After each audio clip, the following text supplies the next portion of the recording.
We are live. Thank you, Jessica. Go ahead, President Narducci.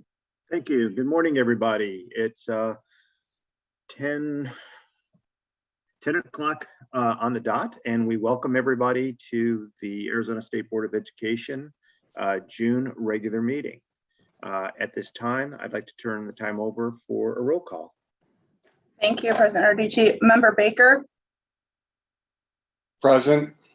Member Broussard. Present. Member Burton. Present. Dr. Kaur. Present. Superintendent Hoffman. Member Kay. Dr. Mack. Present. Dr. Robbins. Present. Member Ruiz. Present. Member Wellborn. Present. President Narducci. Here. You have a quorum, sir. Thank you very much. Appreciate it. And again, thanks all for attending. And we do miss those who aren't here. And thanks to all those who are visiting us via Zoom as well as on the YouTube live stream.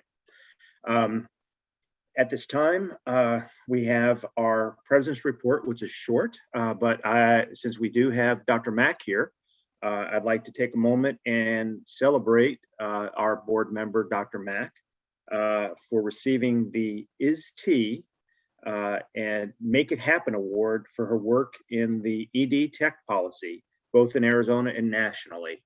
Dr. Mack, thank you so much. Let's congratulate her with a round of applause. Thank you.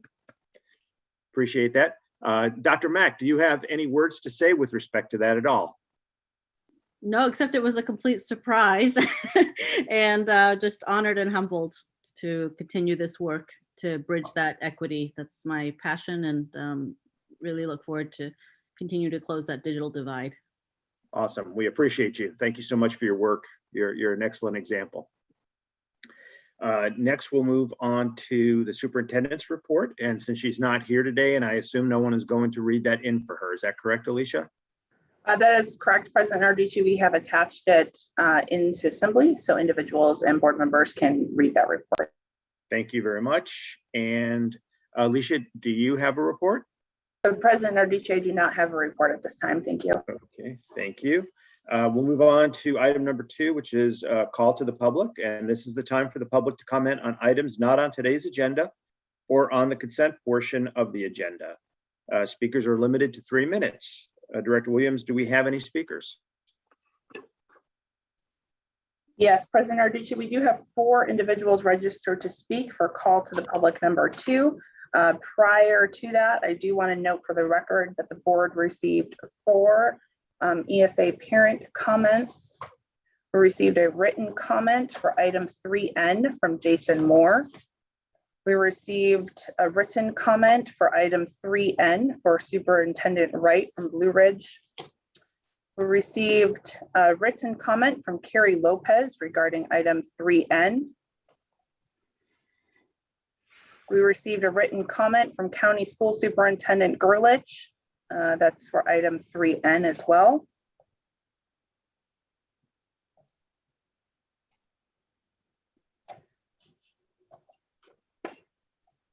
I know I missed one. We also received a Great Leader Strong Schools public comment. And a public comment for item 3N from Brenda Thomas Martinez. And all of those are within Assembly. Just a reminder, I will call the first person to speak, and then the next person will be on deck. You should be able to see a timer on your screen. First up, we have Michael Wright, followed by Brenda Thomas Martinez. Superintendent Wright. Good morning, and I appreciate the opportunity to appear before the board this morning and for its consideration for the approval of our district's application to participate in the Accounting Responsibility Program. We've successfully completed all the reviews conducted by the Auditor's General Office and also the Arizona Department of Education, and we respectfully request the board's approval to proceed. We understand the county has some concerns with regard to technology, specifically processing warrants to make sure people get paid and the interface between our district's technology systems and theirs. And we were instructed to try to work with the county to try to come up with an agreement that would enable our application to move forward. We've been unable to do that. It's the district's position that we are seeking the authorization to bring all the accounting practices inside the school district. But understand, if the county is not prepared to do that, we're not going to seek to do that immediately. We are, however, asking the county to identify the manual accounting processes that can be brought in-house that we could use and perform, and to move forward in a measured way that would enable the county to bring their systems up to speed and yet not require us to refile our application and go through the whole thing again. It takes a considerable amount of time to get to where we are today. The district has invested a significant amount of time and taxpayer resources getting to this point. We followed all the processes we were asked to do. We have followed the statute to the letter, and we're asking now for the board's approval to move forward with our application. Thank you. Thank you, Superintendent Wright. Next up, we have Brenda Thomas Martinez, followed by Jalen Gerlich.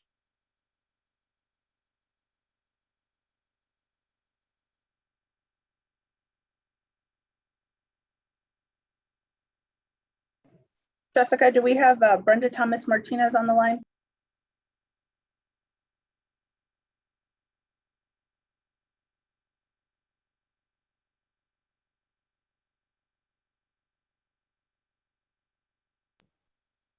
Catcher, do we have Brenda on the line?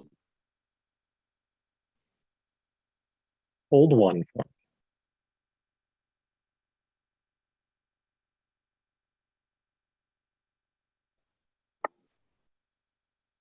Great, just give us a minute. Jessica, who runs our meetings, her laptop froze, so Catcher's running the meeting now, so just give him a second to set us back up. I'm on the line. So. Yes, and Brenda just joined us. Hello, can you hear me?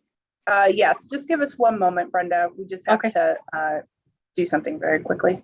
Catcher, can you throw back? Can you throw? Thank you.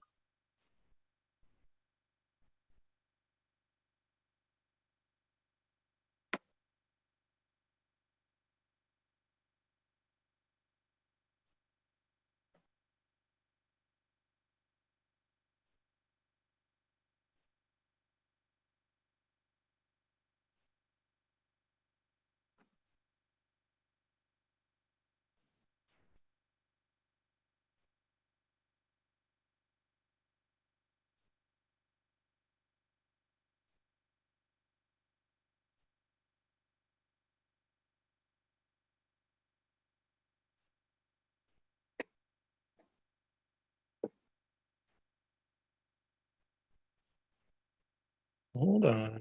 Internet's dragging a little bit for me. Apologies.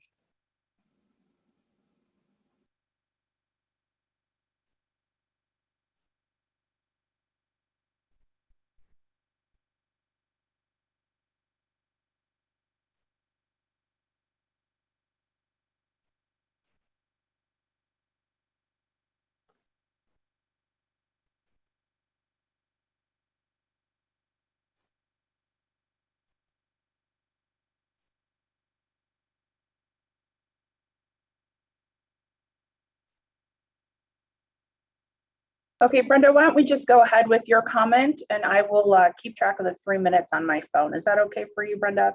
Okay, that's fine. Thank you. Okay, go ahead, Brenda. Okay. Good morning, everyone. Thank you, President and members of the board, for allowing me to speak this morning. My name is Brenda Thomas Martinez, and I'm the Director of Finance and Business Operations for Blue Ridge Unified School District. I've been with the district for 21 years and have been in school finance for over 30. Blue Ridge has been interested in the accounting responsibility program for many years, but I wanted to ensure that the right employees were in place before the district proceeded in moving forward with this program. 2 years ago, the district finally had the staff necessary to move forward with the program. So in November of 2019, I initiated communication with school finance and the Auditor General's office for our initial application.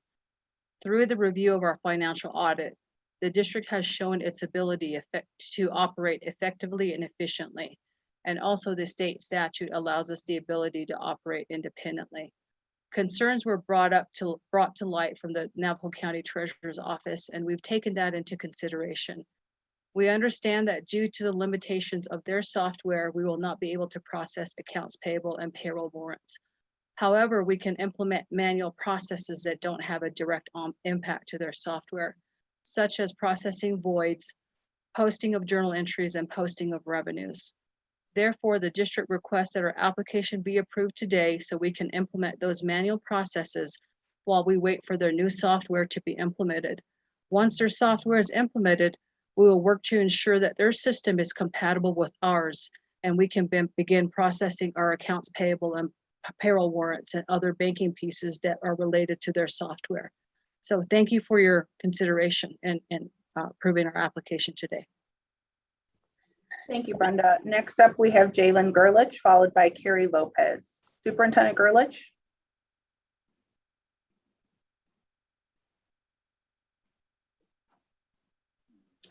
Jessica Arcetcher, is Superintendent Gerlich on the line? Alicia, yes. Superintendent. sorry. There we go. Sorry. Sorry. Good morning go- from Navajo County. President Narducci and members of the board, thank you for your time and consideration. We were tasked to come to an understanding with Blue Ridge Unified School District. Instead, we have hit an impasse. The ongoing issue of the county treasurer system is the element that cannot change. This will not change for 2 years. In every communication with the district since April 2nd, 2020, we have stated that this would be a serious problem.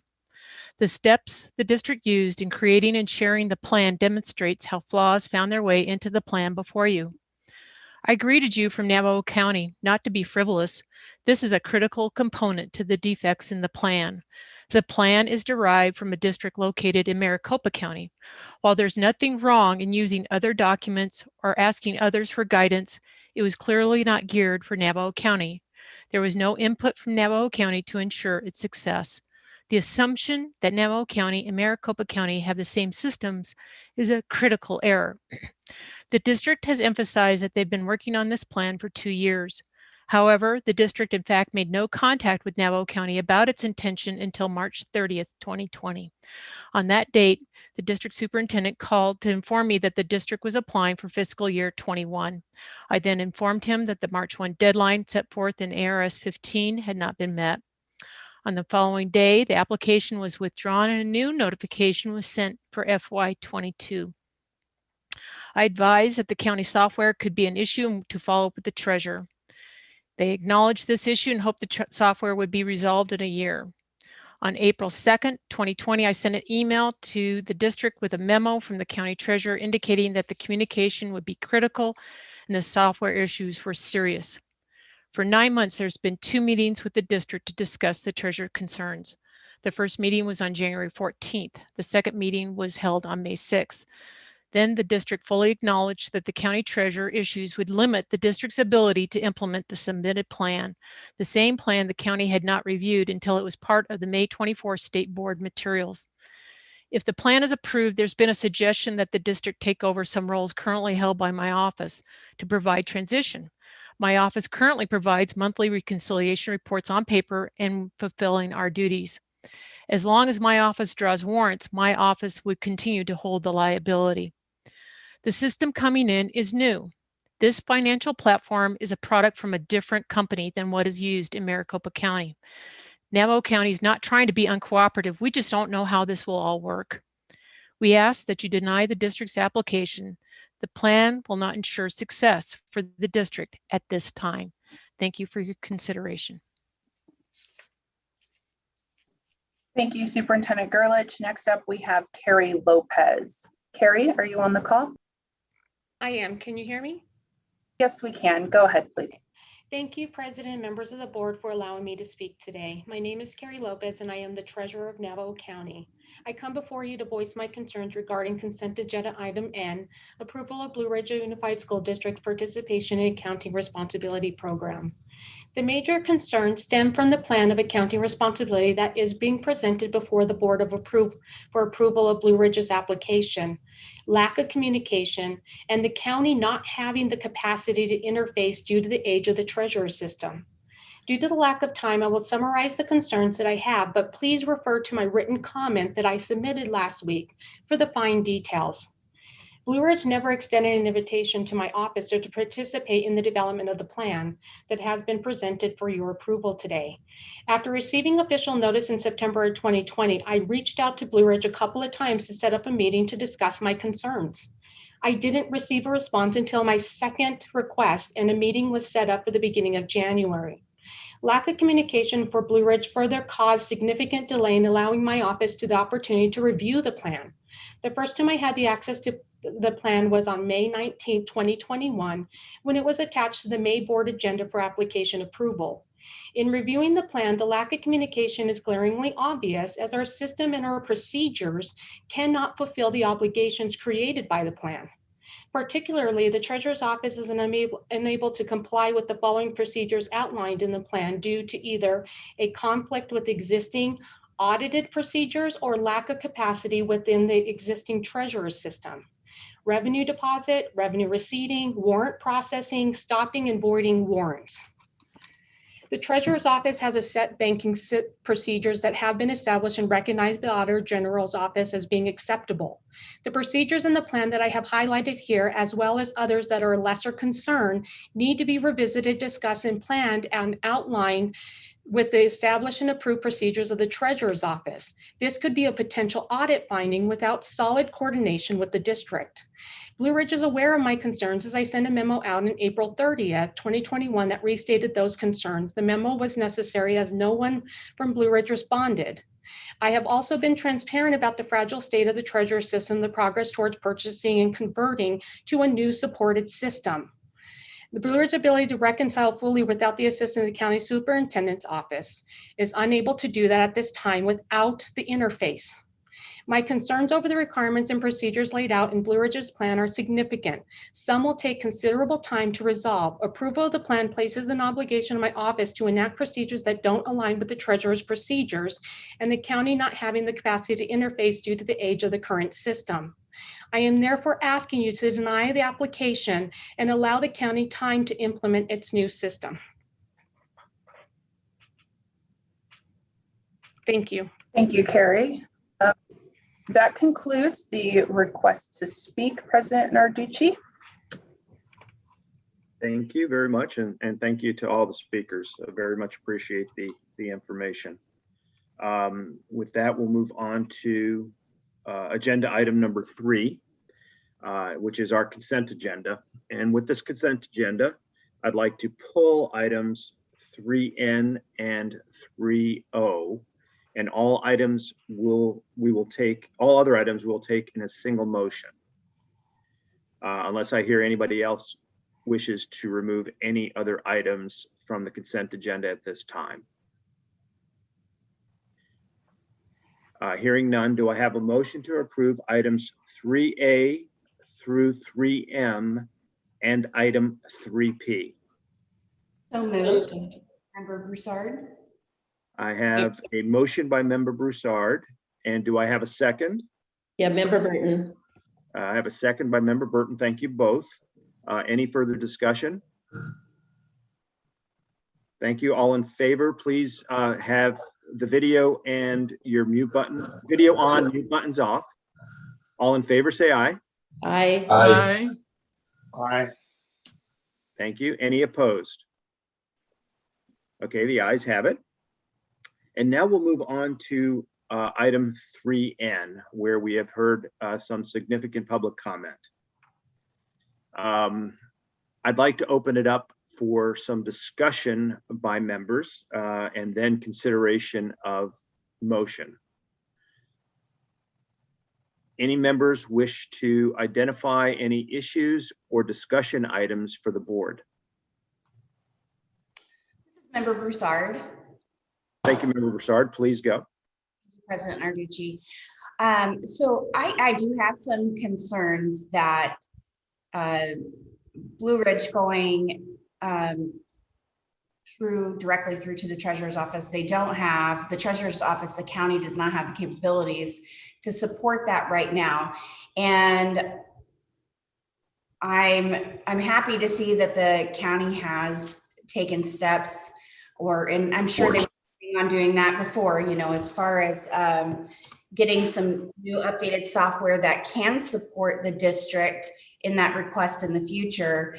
But I don't see any reason to approve this right now when the county treasurer's office can't support the request.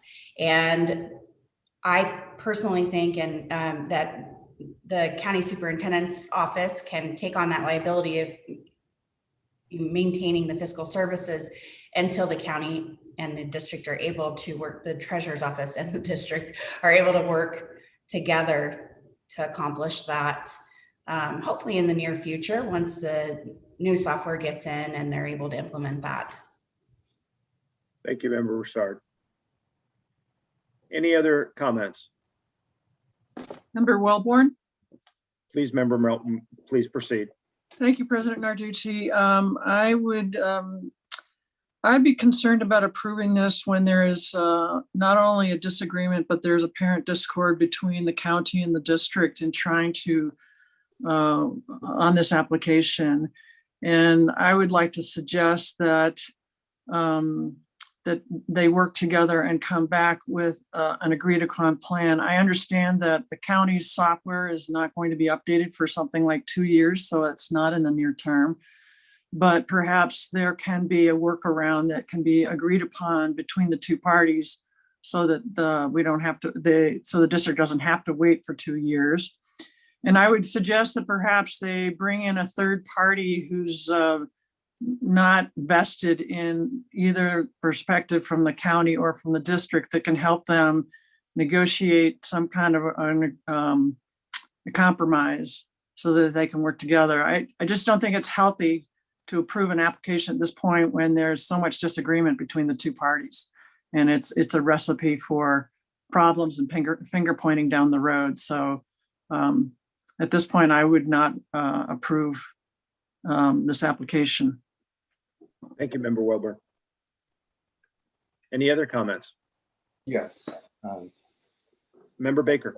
President Narducci, members of the board, could we have just a review of our legal options here, and specifically what would be if we would deny this, what would be the legal basis for the denial, since ADE and the Attorney General have both, because all the requirements have been met by the district? Good question, Member Baker. And I'll turn it over to Director Williams for discussion. And I believe that there has been approval by ADE to move forward with the transition of processing.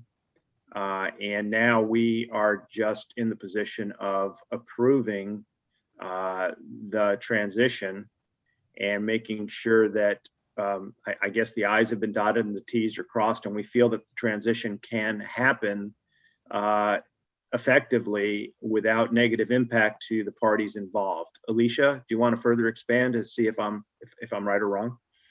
Thank you, President Narducci, Member Baker. The board needs the recommendation of the Auditor General's Office and the Department of Education, which we have received. The board typically takes into consideration any issues that are brought forth by any county school superintendent. And in this case, the Navajo County School Superintendent and the Treasurer's Office have brought concerns. To Member Wellborn's point, the board did table this agenda item in May and asked that they come to a resolution and a compromise, and unfortunately, that was not able to be fulfilled by either party. So statutorily, we have met our obligations by receiving those two recommendations, and the board may take into consideration the county school superintendent's position. And for any other legal comments, I would turn it over to Lou.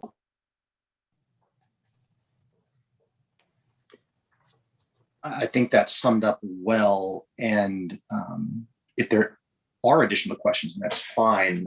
I think that sums it up well. But if there are additional questions or further discussion is, desired, then I'd probably suggest moving into an executive session for precisely for legal advice. Let me ask just a clarifying question. So it seems to me implicit in what the background statement says is it's a responsibility of ADE, responsibility Auditor General, and then implicit in that is it's our responsibility to see if the school district has met the requirements and as lined out in the law. And if they have met those requirements, then it seems to me that we have to approve that as ADE and the attorney and the Auditor General has. Yeah. Member Baker, I think you're right on. I think that's exactly the process. And the way that I've seen it, the way that I'm looking at this is, I mean, I appreciate both positions of the school district as well as Navajo County. However, I'm also a bit stymied in my thinking on this because it appears that so long as a county, and I'm just going to bring this and use it in an anonymous way. So it's particular to this situation, but it could be in any situation. So long as a county continues to present an inability to make a transition, they sort of hold a school district hostage to having the county continue to do all of its stuff. And I understand the positions of Navajo County, and I understand the positions of Blue Ridge. But it also appears to me, consistent with Member Welburn's point, that we can't have an open-ended, we can't do this approach by the county, and Blue Ridge is ready to run with this. We need to have something a little bit more concrete. My main concern is the employees not getting paid. So if in fact there's a chance that any employee of the school district is not getting paid into the upcoming year because of a transition that has hiccups, and then that will just say, or Bill's not getting paid, and that will just be end to just a finger pointing. Well, I told you this couldn't be done. Well, we wanted to do this, and that just, to me, inures to a bigger mess. So it would, in my mind, here's my thinking, and I'm willing to evolve. Here's my thinking is that we need to probably hold this until we have them pushed to some form of working agreement that we know that that's not going to happen. And it has to happen in short order. I just don't know why it can't happen in shorter order than a 2-year evolving process. But that's just my point of view at this time. President Narducci? Oh, if I can just add a comment. Yes, to the points that you raised, I certainly appreciate we're in a difficult situation, but the law does not say after the district has met all the requirements, then the county has to demonstrate that they can actually perform before approval is given. The law simply says if the requirements are met, there's implicit approval.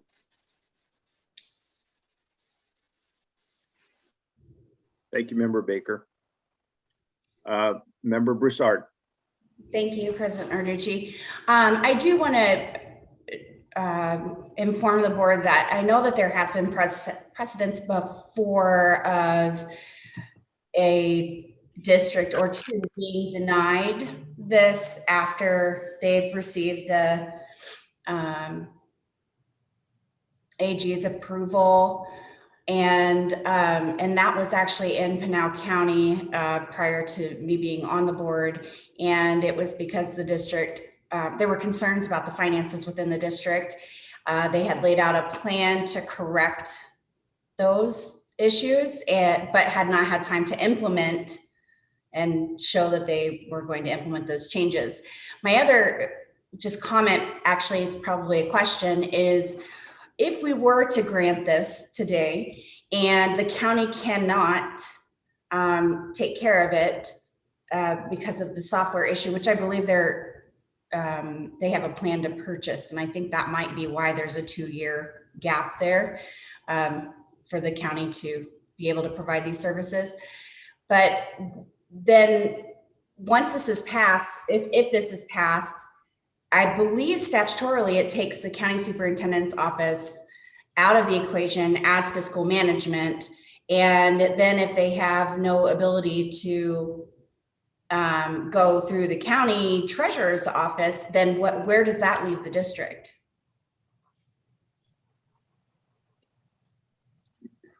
Thank you, Member Broussard. President Narducci, members of the board, we do have the superintendent of Blue Ridge on the call, as well as Navajo County School Superintendent Gurlich, if anyone has any direct questions for them. Would any member like to ask any questions of either the county or the school superintendent? Well, I suppose if somebody could answer that question that I just had, I'm just not sure who would answer that, whether that would be the treasurer of the district or Okay, how about if I do this, Member Broussard? I'd like to raise the question with Superintendent Wright as to whether as to your point, and have Superintendent Wright answer that question about the financial capability and other issues that you raised. If you could raise your question to Superintendent Wright, and then we'll have Superintendent Wright respond. Go ahead, Member Broussard. So my question, Superintendent Wright, is if the county treasurer's office is not able to support your fiscal functions, then once this is passed, that takes statutorily, I believe that takes the county superintendent out of it in their office and their fiscal services. So where does that leave your district as far as those fiscal services being completed? Yes, ma'am. I understand the question and the concern. I think as I must have poorly done earlier, we're seeking the authorization to bring all the accounting processes in-house. We're not seeking to do that immediately. We worked with the county to try to identify which of the manual processes could we move in-house, like, for instance, reconciliation. There's some other things that could be sharing email back and forth with an Excel spreadsheet. Our attorney has told us that the statute authorizes the district to bring everything in-house. It doesn't compel it to bring it in-house immediately. That was the point of contention. We're not wanting to bring everything in-house. We will concede that the county treasurer's office is ill-prepared to process those warrants. However, there are manual processes that are being done that we can assume. We're willing to work with the county. On our side, we said, we will concede you can't process warrants. We're okay with that. We'll give you time, but there are manual processes we should be able to bring in-house. And that's just a flat document. It's an email. And so the point being would be that we would trust with authorization that the county would work with us. They would process our warrants. And it does not create a dilemma for the superintendent where she has to do something that's illegal or statutorily out of line. We would have the authorization to assume all or part of it, where we know there are other districts that have received authorization, they have not exercised that authorization for almost a decade. So again, we're asking for the authorization. We're more than willing to help out with the county. It is not our intention to create a situation that creates a process that no one's getting paid. I trust the superintendent's office would process those warrants and that we could work together. That's exactly what we are charged to do, and we've been attempting to do since the last May meeting. May I ask a follow-up, President Narducci? Of course. So in that scenario, Superintendent, your office would be doing some fiscal services, and then because your system and the county system, you'd still be running them through the county superintendent system so that they could then be translated to the county treasurer system? I'm Yes, sorry. ma'am. Yes, ma'am. We would leave, simply put, we would not process payroll. It would sit as it is right now. It would remain with the county. We would look for just some manual processes that we could perform, such as reconciliation. We would continue to balance our books. We'll talk with the county. They will continue to process warrants so people get paid. And if it's 2 or 3 years down the road until the treasurer's office has the capability to process warrants, that's okay. That's okay. What we do not believe is fair is because the county is not prepared from a technology standpoint is for our application to be rejected until some unknown date. What if they're not ready 4 years from now? At some point, it needs to move forward, and we're willing to partner. And so that's our position.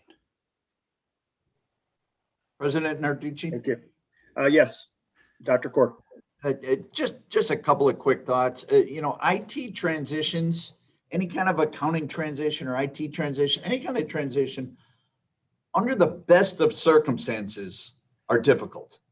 And this notion that I'm hearing, what gives me pause is this notion of a partial transition with some functions undefined in my mind being absorbed by the school district, others remaining with the county, payroll and others. Then with what appears to me to be a lack of communication by both parties. I'm not pointing any fingers, but anyone listening to this would arrive at the conclusion there's less than stellar communication and collaboration between the two parties. So with all those factors, I find myself unwilling to approve this at this point. Thank you, Dr. Corr. I'm making a comment. Member Baker. I just want to state that I very strongly support and understand the superintendent, right? As a school superintendent, when the law provides you with options and you meet all the requirements to assume that option, there's no provision in the law for the county superintendent or for any other entity to say, well, no, even though you met all the requirements, we're not going to do this. And the responsibility is on the parties to figure out a way to make this work. It's not our responsibility as a state board to make sure that teachers in Blue Ridge get paid. That's a problem that Superintendent Wright and the county share. Our responsibility is to determine whether or not all of the standards have been met and the requirements have been met according to the law, and they have been. And I feel very strongly that if a school district has jumped through all the hoops, then they should be allowed to move forward. Now, granted, it may take some time, and parties definitely need to work together better than they have been. But if we don't do this, then any school district who wants to move forward with this can simply have the county blackball it and say, no, we're not ready, so you can't do it, even though the law gives you the right to do it. Thank you, Member Baker. Any other comments? President Narducci, since Superintendent Wright spoke, did you want the County School Superintendent Gerlich to speak as well? Oh, you bet. Answer the same question or others, you bet.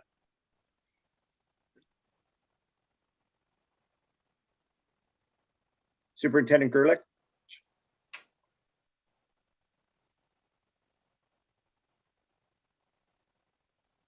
Alicia? I'm now unmuted, sorry. Oh, okay, thank you. In regards to manual processes, my office currently sends all the reports, legal budget, revenue reports, cash balances. All those reports are sent to every district in our county in which the district could and should, I don't know what their practice is, I'm not questioning that, but can do reconciliation on their side. Looking at any other manual processes, they would continue to have to work through my office. There is no true independent role that they could take on. Sending an Excel sheet to the districts from a report that the county treasurer creates does not and cannot happen. And we're not trying to be a barrier to this. The system is so old, that function is broken. I cannot get an Excel sheet from the treasurer's office. My staff physically walk over reports and we physically pick up reports. It's not an unwillingness to work with the district. We are just, our back is against the wall on this one. And we ask that we have a chance to work together and develop a sound plan that ensures success. They did meet the letter of the law. We are not contesting that in any way. We're not contesting the right of them to be able to apply. It's just not a good time. And it brings about a painful side for the county that we don't have the systems. And we, thank goodness, our Board of Supervisors did approve on May 11th the purchase of a new software system. So that's why we stand where we stand. And it's not because we don't want to work with the district. It's just, how do you change things that cannot change? Thank you for your time. Thank you. Superintendent Gerlich, I do have a question for you. Yes. Are there other school districts in your county that have gotten authority? No. So this is the first school district breaking away, so to speak. It is. Okay. And have there been other applications, as far as you're aware of, in your county No. see? I'm sorry to interrupt. No, No, that's there okay. has not been. Okay, there has not been. Okay. So I'd like to recap out loud if I can. What I'm seeing here is that in light of Member Baker's comments and the text that we've received, is that legally application has been made, application has been approved. Technically, both sides need to work together in order to make it happen. And this is the first time the county is going to be going through an authorization, a transition like this. But I go back to Member Baker's comments that, I mean, even though there may be difficulty in that transition, that's not our issue. I mean, our issue is there has been a request for authorization. That request for authorization has been approved. The school district has met the requirements. The county and the school district now need to work together to have a transition, piecemeal or totally, over a period of time after we approve what legally has been accomplished by ADE, demonstrating that everything works a-okay under the law. So now we're just dealing with, they have practical issues to work out, and their practical issues don't necessarily mean that they're board issues. The practical issues are their issues, not for us to handhold and not for us to make sure it works. That's their issues to work out. The school district has met the letter of the law. And this is the first time the county needs to go through it. So there is going to be hurdles and hiccups, etc. But I'm not seeing it as a board issue to work out for them. That's my view. Do we have any further comments? President Narducci. Yes, Member Matt. I don't know. I absolutely understand both sides, and I understand the situation and the discussion today. I would really like to see us hold for a month and maybe give them another month to work out any further discussions. I'm a little confused about the conversations with Maricopa, how that fits into it. If there's any way for them to come up with a more detailed plan. I just think about the pandemic and this upcoming school year and everything that's on a district's plate currently. And then with another new system and a new way of doing things, I just really want to make sure that everybody feels really good about it and has a path forward and can take this on this year. I just think that might be prudent. But I totally see both sides and the whole situation, but I would just, yeah, I don't know. I don't have anything additional, but just that thought. Thank you, Member Mack. President Narducci. Yes, Member Wilbur. I also see the validity of both points of view in this situation. I just don't think it's, even though it may not be our legal responsibility to be concerned about the practical issues of this or whether or not the parties are collaborating appropriately, it just doesn't make common sense, in my view, to approve a transition where the parties seem to be so far apart on it. I just want to reiterate my suggestion that the parties bring in a third party who can give us sort of an independent view here and also try and get some compromises worked out on the table. I don't know the details of this as much as what I'm hearing is it's possible that one party is dragging their feet because for very valid reasons. And the other party wants to move forward. And so in effect, one party could hold, as you say, hold the others hostage for an indefinite period of time. And that doesn't seem fair either. But in order for me to be more supportive of this application, I think it would be really helpful to have an independent voice that could advise us on how and help ensure that they work together on this, because I would just be concerned about approving an application under such contentious situation. Thank you. Thank you, Member Wilbur. Member Baker. Yeah, just one quick question for Superintendent Gerlich. If the board does approve this application today, will your office work with the district to make that transition occur? Understanding that you can't do it all at once because you've got software issues, but are you committed to moving forward and in a cooperative manner if the board approves this today?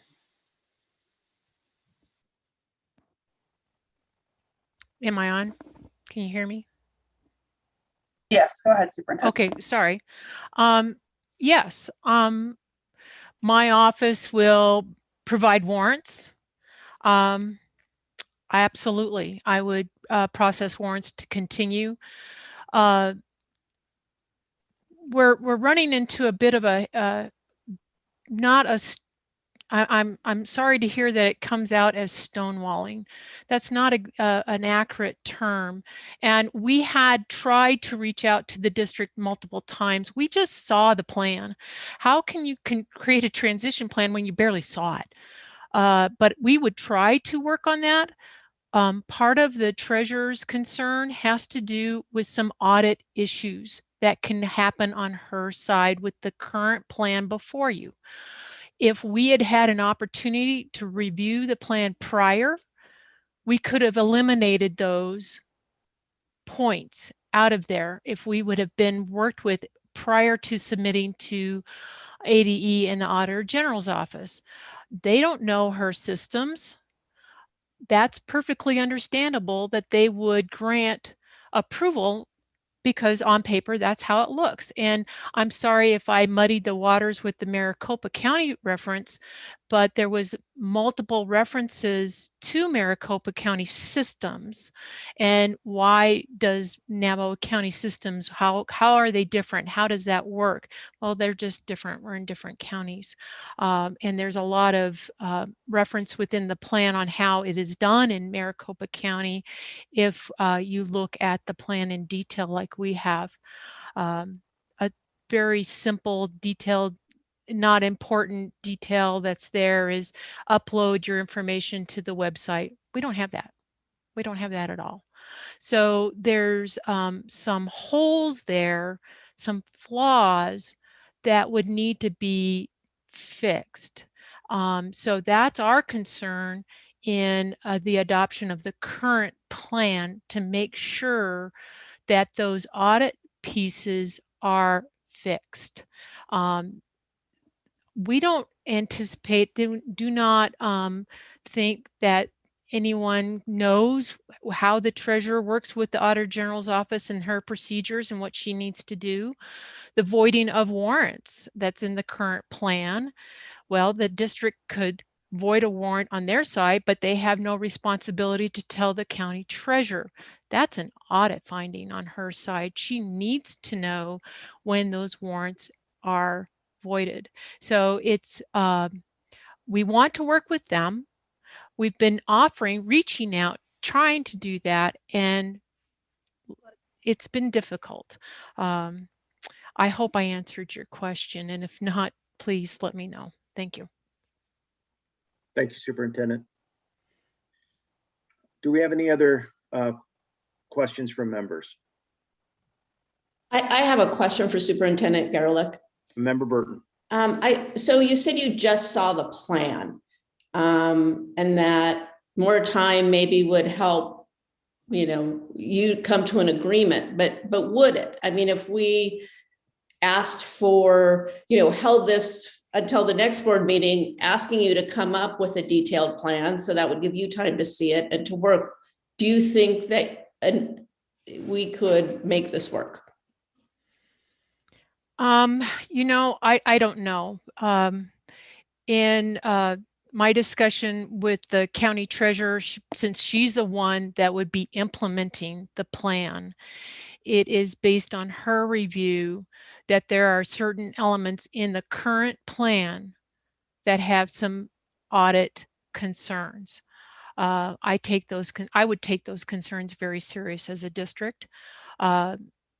So are we going to, I don't know what your options are. Is the option to meet, come up with a transition plan and keep the plan that's currently in front of you? Or is the option we get together, we revise this plan that's before you in a way that would work for future use, and then that goes forward? I'm not quite sure where this transition goes. Member Burton. So what are our options, our legal options? I mean, I think I understand, but I'm torn on this. I certainly, I don't want to set any district up for failure, but I also understand we're a little bit bound. So, I mean, I'd like to get an opinion, if we could, from our legal help, on what our options really are. And is there really an option for them to come back with a better, or a plan that satisfies some of these concerns? We would need to go, Member Burton, thank you, and Member Gerlich, Superintendent Gerlich, thank you. We would have to go to executive session or ask for an opinion outside of the meeting for that purpose. In that regard, though, I'd like to ask Superintendent Wright if he could be available for a question. Are you available, Superintendent Wright? Absolutely. To me, you've heard the comments of the board. You've heard the comments of Superintendent Gerlich. To me, you've heard my comments with respect to this is a decision that's been approved by ADE, and the authorization should probably proceed subject to our approval. The question is, based on Navajo County indicating that this is the first transition to a school district of this authority, what are your concerns, and why is it you believe that the school district can work this out to the benefit of the school district, its employees, its contractors, et cetera, with the county? How does that working out in your mind, and why are you willing to be the first experiment? Foremost, my greatest concern was that warrants would not be processed. Superintendent Gerlich she's already addressed that. She would process them. Getting people paid is important, and working to make sure that everyone is supported is important. I don't have any concerns. I'm confident we can sit down with the county and even concede to adjusting if it is a couple of matters like taking out the line that says you need to upload something to the website and their website is not doesn't provide that function. That's okay. We could strike that line. We're willing to work with the county to assume a few manual responsibilities initially, those that can be easily transferred. We'll drive back and forth each week and pick up hard copies if necessary. We'll do whatever we need to do to just take a step forward. That's what we're looking to do, is to move forward, not faster than we have strength or faster than it's prudent, but we just want to move forward with this program. And then as the county becomes and is able with, it sounds like they have a technology upgrade that's pending. It'll probably take 2 or 3 years.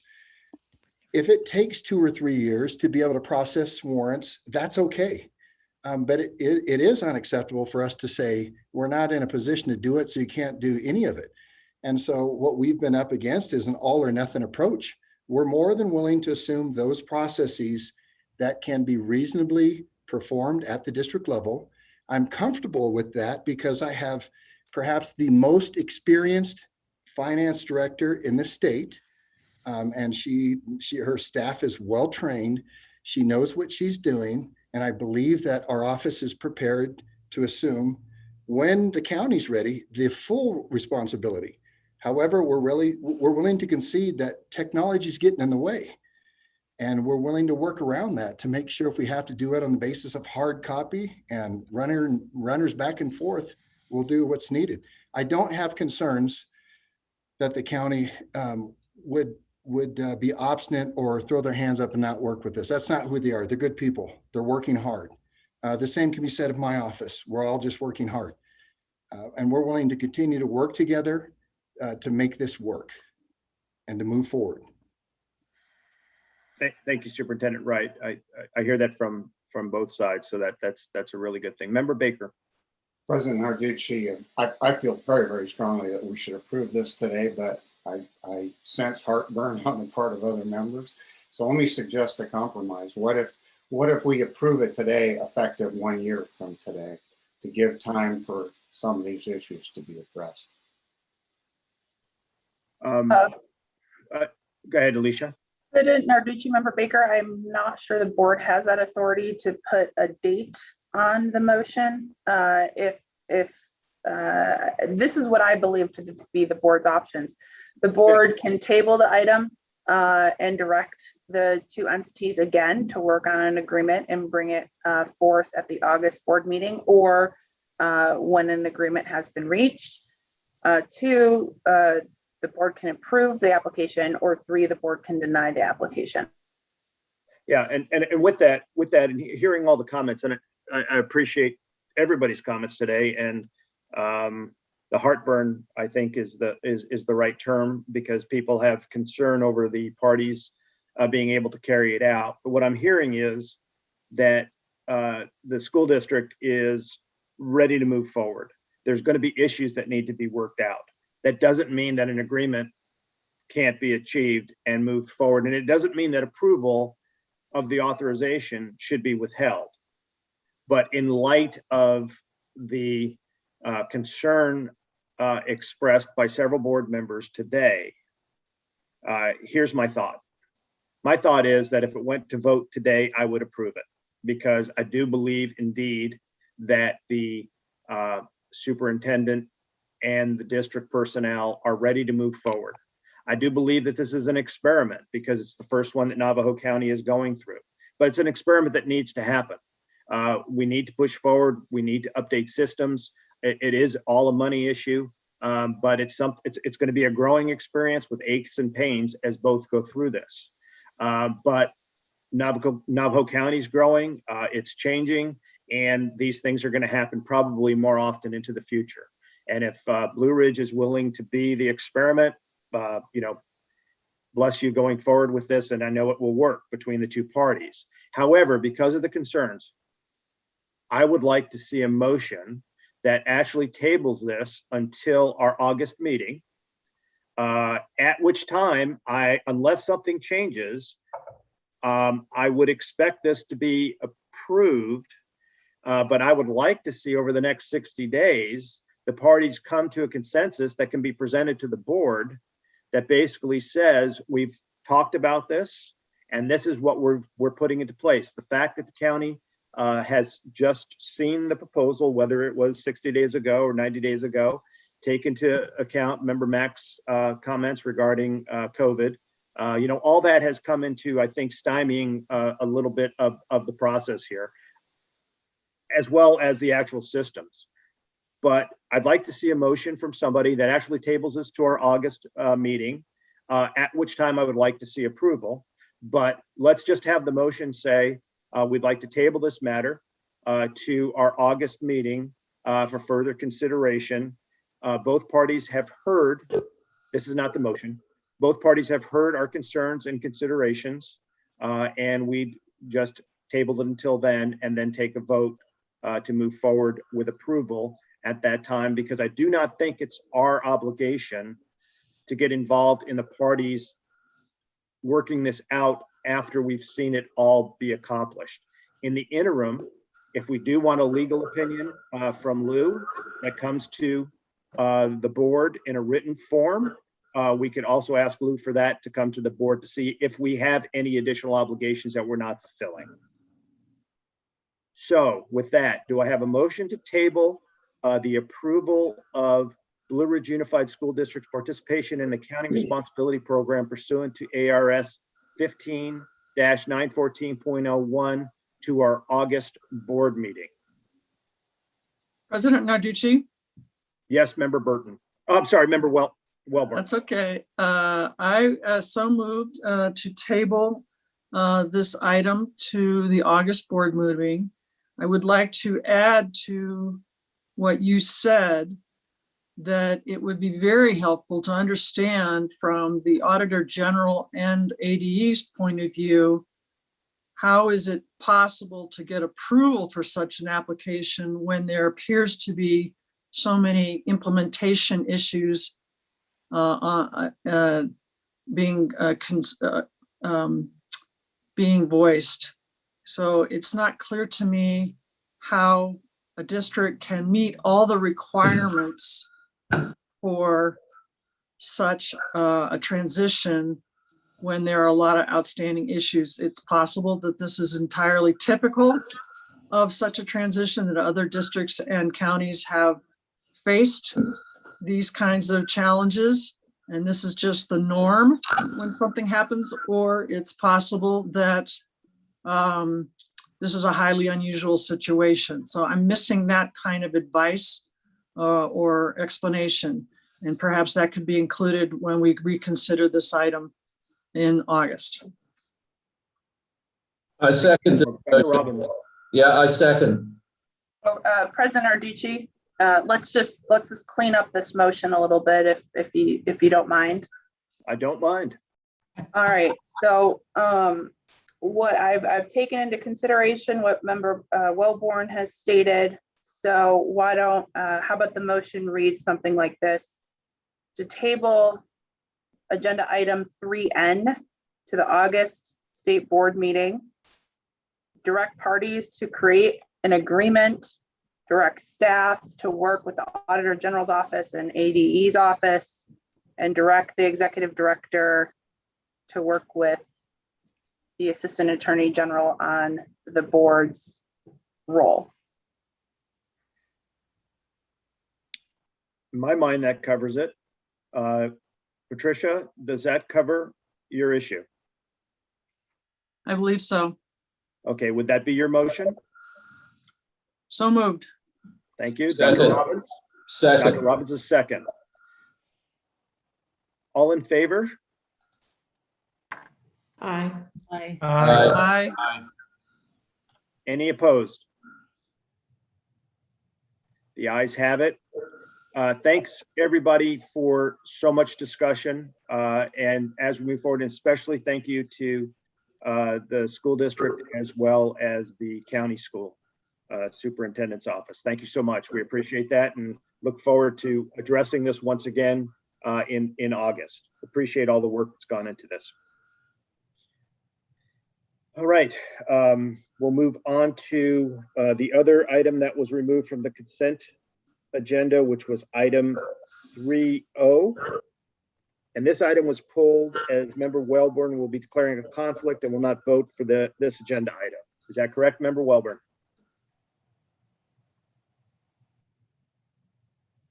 Yes, that's correct. Okay, thank you. Item 3.0 is approval of the Nita M. Lowey 21st Century Community Learning Centers Cycle 17 Competitive Grant Awards. Do I have a motion to approve item 3.0? I move approval as submitted. Thank you, Dr. Core. Do I have a second? I'll second.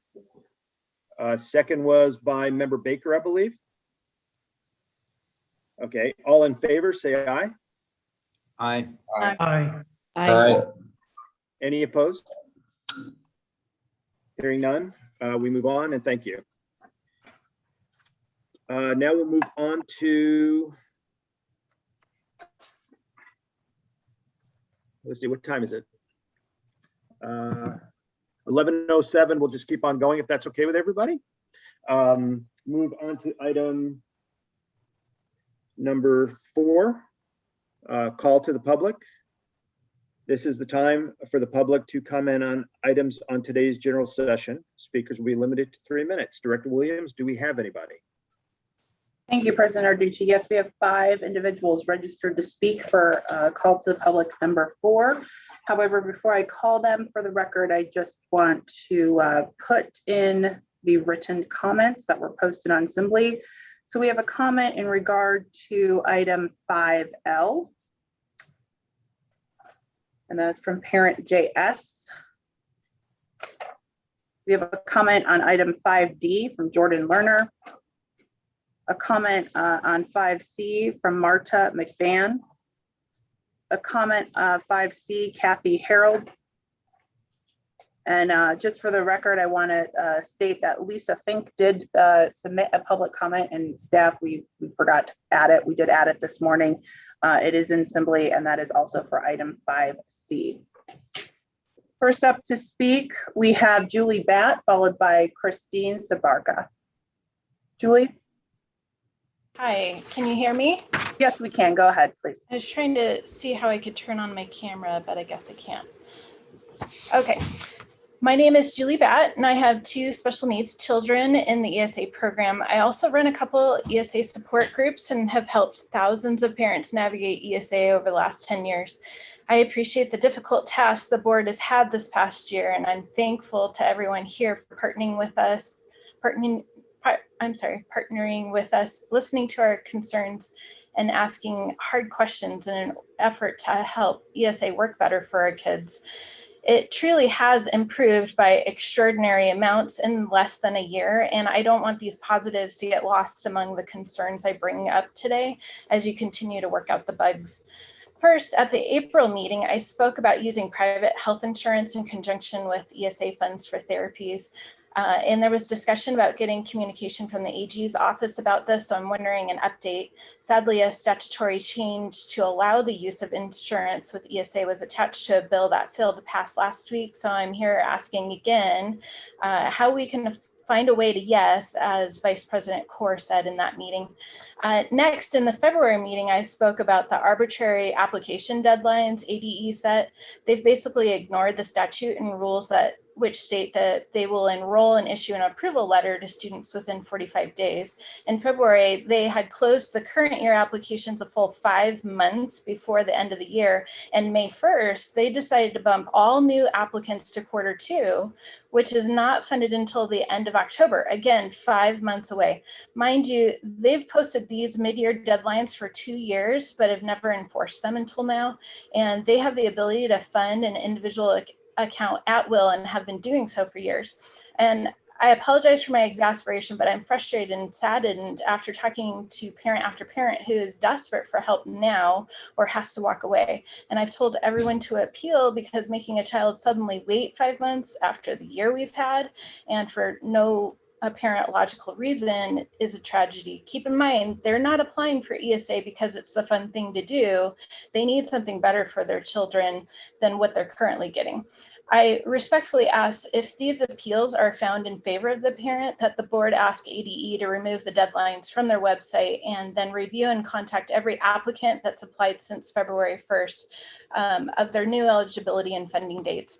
Lastly, I wanted to address concerns mentioned in past meetings regarding IEP updates for students in the program.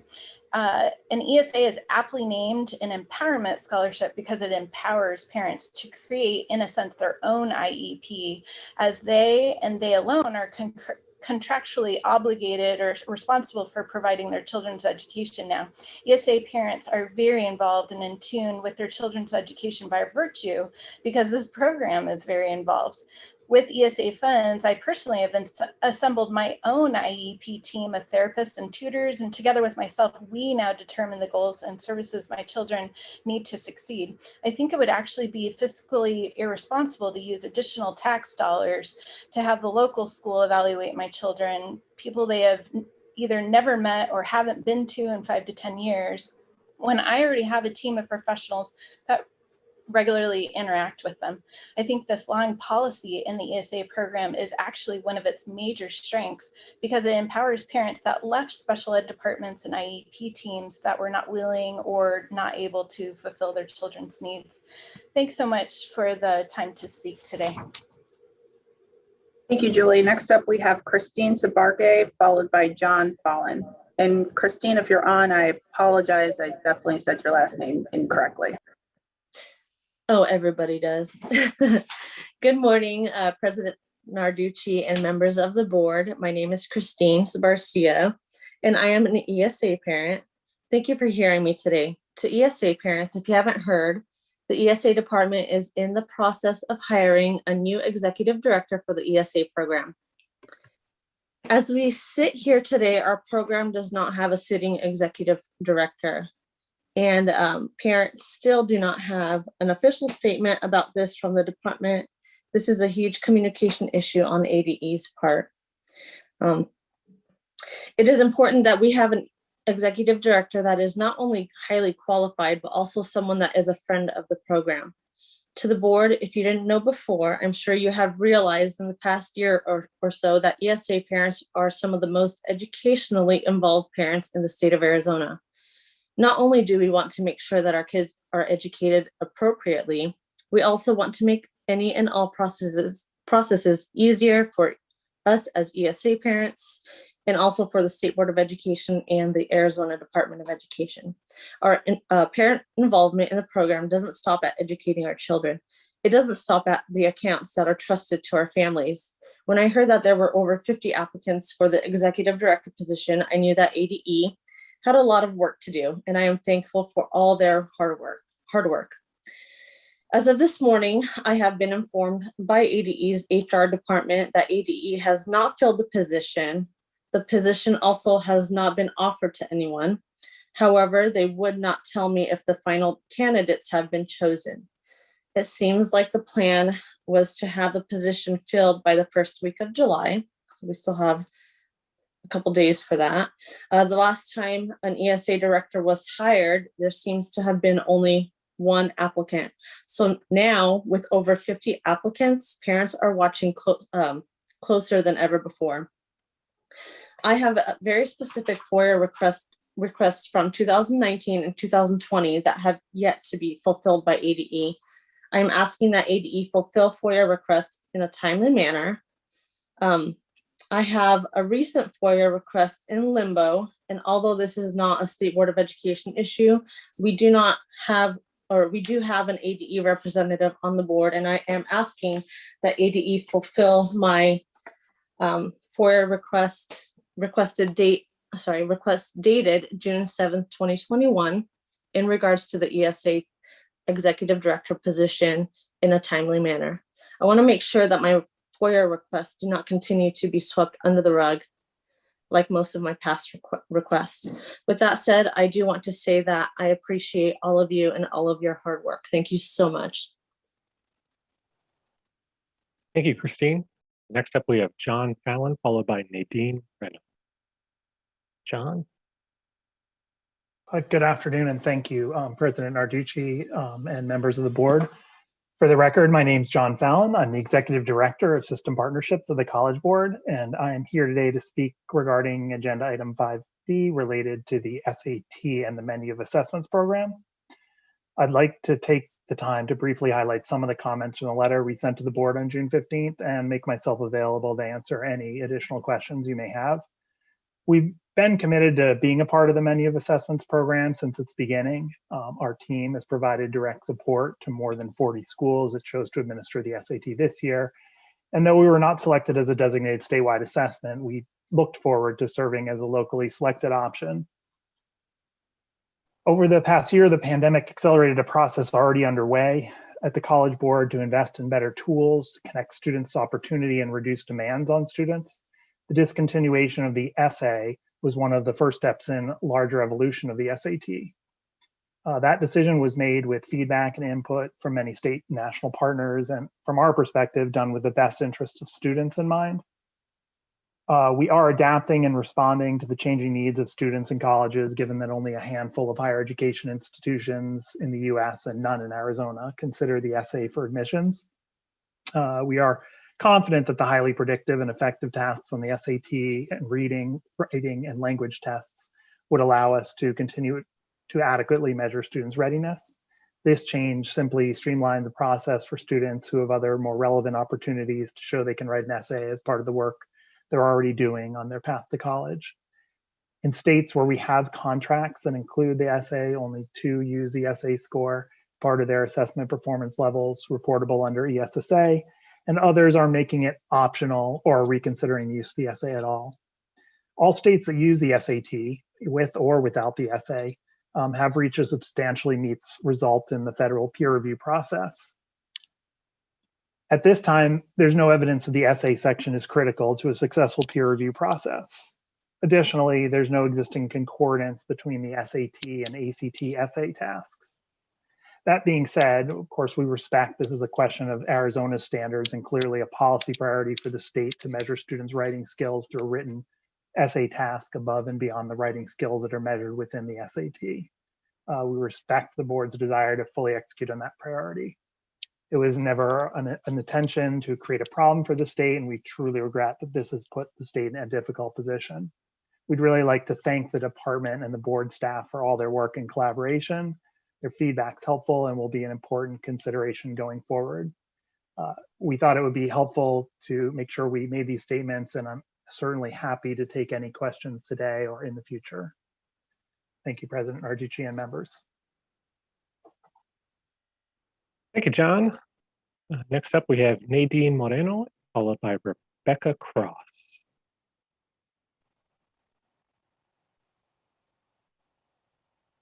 And I actually don't see Nadine here. Jessica can jump on and correct me if I'm wrong.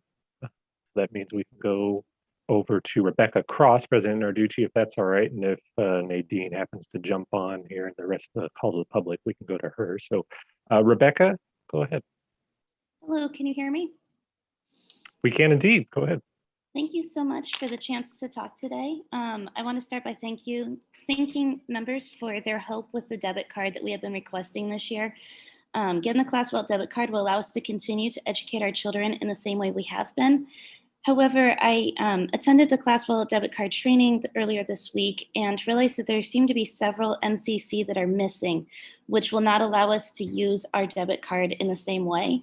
So I request that several be added. The first one is number 8299 for general education. We've had many vendors add this to their MCC to allow us to use cards in the past, and we risk losing those vendors. 7911 is also missing, which is for art and dance school. And then we also need 5945, which is listed as hobby, toy, and game stores. That includes Lego, puzzles, educational toys, and other approved items. But thank you again for getting the debit card added. It was brought up earlier, a continued lack of communication. Carla Escobar has left. We have not received anything official. Even if we emailed her, we did not get an auto response saying, you know, she's gone or this is her last day. The help desk is not consistently answering. I have had a request on hold for almost a month now that I keep sending updates to, asking for any information. And that request actually dates back to November for something that should be approved, but they keep putting me on hold or denying it. The next thing that I'm concerned about is the approvals continue to be completely inconsistent. Just this morning, a parent posted that they were trying to get an Amazon water park table. They had curriculum that went with it. It is comparable to the Lakeshore water table that is $599 and approved. And it's also comparable to the Sensory Site water pump that's $269 and approved. For those of us with minimal funding, being able to buy something that is $189 and saves the difference when it is pretty much the exact same is a way that we really utilize our children's funds. The denial just said this is not approved. It did not give any reason, and it just automatically says you can appeal it, which is an unnecessary process for the parents, especially when we can't get answers when we ask why something is not approved. The database, as I've mentioned at every meeting, continues to be incomplete. Items that I've had approved do not show up in there at all. I've also seen them delete items, which is very disconcerting, as well as seeing approvals rescinded mid-year without any notice. We just are kind of left to figure it out. If we didn't have the Facebook group, I don't know how I would know most of the information I do know to help with the program. The last thing I wanted to talk about was updated METs or IEPs. It has brought up a few times. With ESA, we are choosing a different path for our children. To put that burden on both the schools and the parents would be completely unnecessary. I'm able to assemble a team for my children. The school does not have the time or the funding. They don't know my kids. The team that I have assembled is the one who do, and we're continuing to work off what we had when we were in the school system. Thank you for your time in addressing these concerns. Thank you, Rebecca. So it looks like we still do not have Nadine Moreno who has joined us, but we do have someone. They're not on the list here on Assembly, but Christopher Lindahl did register before the deadline on Friday. And so although he's not listed here, I think it's really good for us to go to Christopher. So Chris, you can go ahead. This is Chris. Can you hear me? We can. Go ahead. Okay. Thank you very much, President Narducci and members of the board. I'm reading this on behalf of my wife. She's currently caring for our child, so she's not able to speak right now. She previously submitted written comments as well, but we wanted to make sure that we were heard today. After watching the meeting on May 24th, we realized there seems to be a disconnect between what members may believe happens during an IEP meeting and the reality of what happens. So there seems to be a push to require ESA students to endure the IEP process more often than necessary. And that's likely due to a lack of disability representation. So I want to explain a little bit about how traumatic that process is for so many of our children, their families, and to implore you to reconsider. The mere act of walking onto school property is a sensory nightmare for my child and a lot of children. From the sounds of other children, fluorescent lights, loudspeaker noises and cleaning solution odors, perfume-laden professionals, etc., my child is literally in pain the moment he arrives on a school campus. Then he is subjected to testing in which he knows he should understand what's being said, but he can't process anyone's auditory information well enough to perform the way that he thinks he should. He spends the day knowing he's failing at everything, and even when the adults in the room try to mask their procedures and his results, he knows. After every IEP, medical evaluation, educational neuropsych evaluation, and myriad of other tests, he has to go through regularly. He spends days melting down. The trauma that we cause putting him through the evaluations is lifelong, and it's also cruel. His experience is shared by thousands of kids in the ESA program and countless more adults who have to have the same experience throughout the years. We're failing to listen to them. It's unconscionable to force this trauma on them over and over unnecessarily. These children are not growing out of their disabilities. If supports are working so well, then they are no longer needed. Parents will fade them and keep them on standby if things change, because things do change. Parents will change accommodations as needed because we understand our children. We understand that you don't remove the means to support a disability because someone is doing well. You maintain the means to make accommodations and provide therapies as needed with the changing child, environment, and demands. Students are successful because of the supports and therapies that they receive, and removing those supports only makes fiscal sense to an institution. In addition, the IEP process is only fair in theory. Students and lived experiences prove the process is lopsided, favoring the rich. Frequently, it is the families who can afford to hire advocates and lawyers who are able to complete the process successfully and meet their children's needs. So we're just asking to please don't force low-income, struggling families to fight through this process on their own over and over. I appreciate any time and consideration you can give this issue. I'm not asking the board to fix what is and has historically been broken about the system. I'm simply asking you to refrain from forcing our ESA children and family members to continue to suffer it. Thank you very much. Thank you, Christopher. And President Narducci and members, that concludes the calls of the public on item number 4, and also means that I'll be handing it back over to you, President Narducci, as well as Alicia. Thank you, Catcher. Appreciate it, and thank you for all the comments. All the comments from the public are always greatly appreciated, and we do take them into consideration from a knowledge standpoint and as we move forward with everything that we have on our plates. Thank you. We'll move onward to item number 5 on the agenda, the general session. And what I'd like to do is go through item 5, and then we'll take a break for 5 minutes or so at the end of item 5 before we go to item 6. So first off on item 5, we have item 5A. Alicia? Thank you, President Narducci, members of the board. Item 5A is a presentation discussion on the status of the statewide assessments and implementation of the State Board of Education's 5-year assessment plan. We have Audra with us today from the department. This was a presentation that the board used to get all the time from the department, and so we're going to start doing that, getting not monthly, maybe bi-monthly updates around our 5-year assessment plan. So this is, again, just presentation discussion. There is no action for item 5A. Audra, and I believe you have a PowerPoint, so Jessica will present that, and then she'll control the slides. So you just tell her when to go next. Perfect, thank you. Good afternoon, President Narducci, members of the board. I'm happy to be back today to give you some updates. It's been a little while and a lot has transpired since I last gave an update. So I have a few slides to share with you today regarding our statewide assessments. Next slide. Just a brief background or a refresher.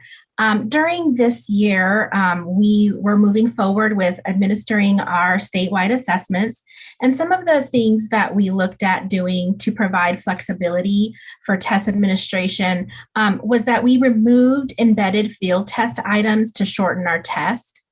Typically, every year we have embedded field test slots as we're always constantly trying to refresh and add to our item banks.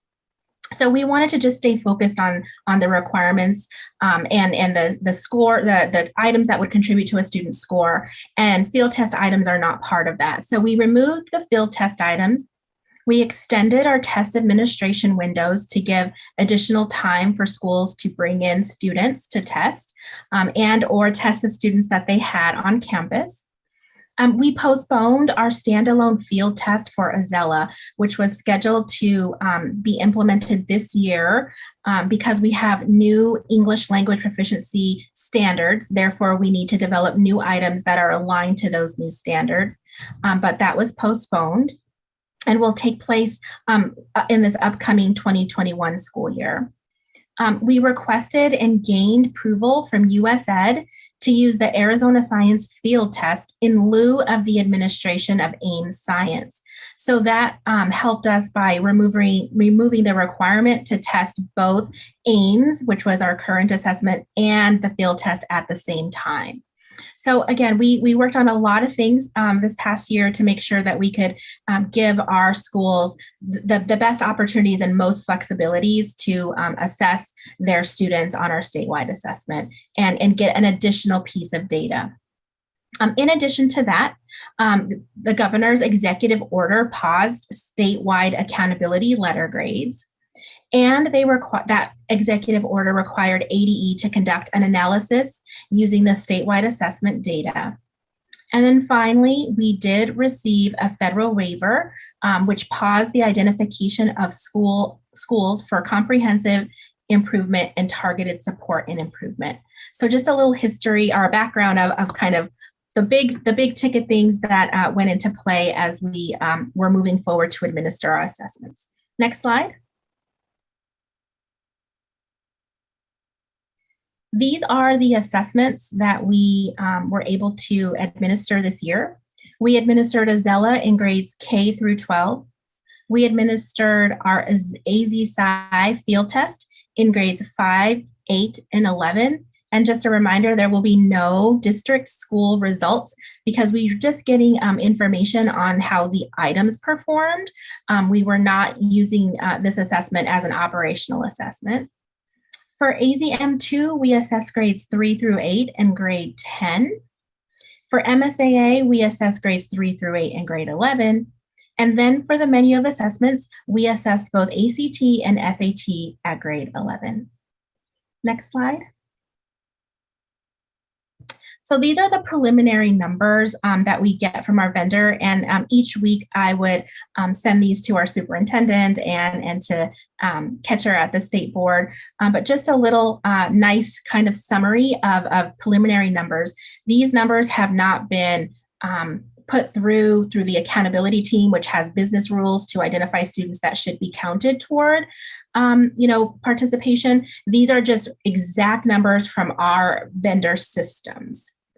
So for AZM2, we had 1,300,072 students submit and complete an ELA test.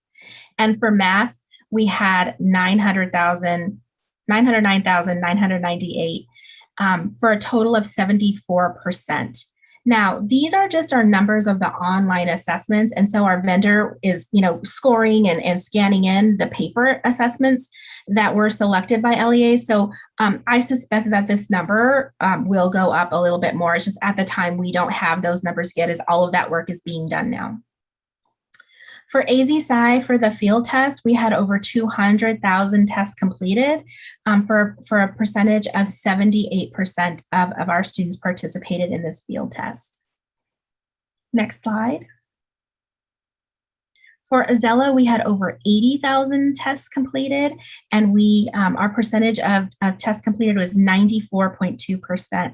This assessment was the assessment with the highest participation rate.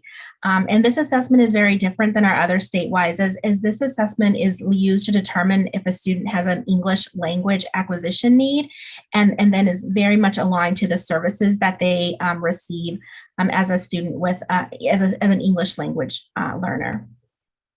MSAA, our alternate assessment, we had over 12,000 tests completed, and that percentage was 81.5%.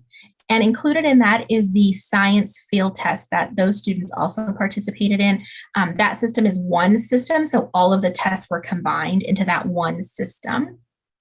And for the menu of assessments, we had 43,000 tests completed for ACT and about 1,800 tests for SAT. And just to kind of put that in perspective, because we reimburse the LEAs, which we're in the process of doing so right now as results have just come in, we are reimbursing over $1.7 million to our LEAs that participated in the menu of assessments for this year. Next slide. So regarding proficiency results, this is the next step that we're in. I just wanted, to make sure we've been attending national meetings with other states.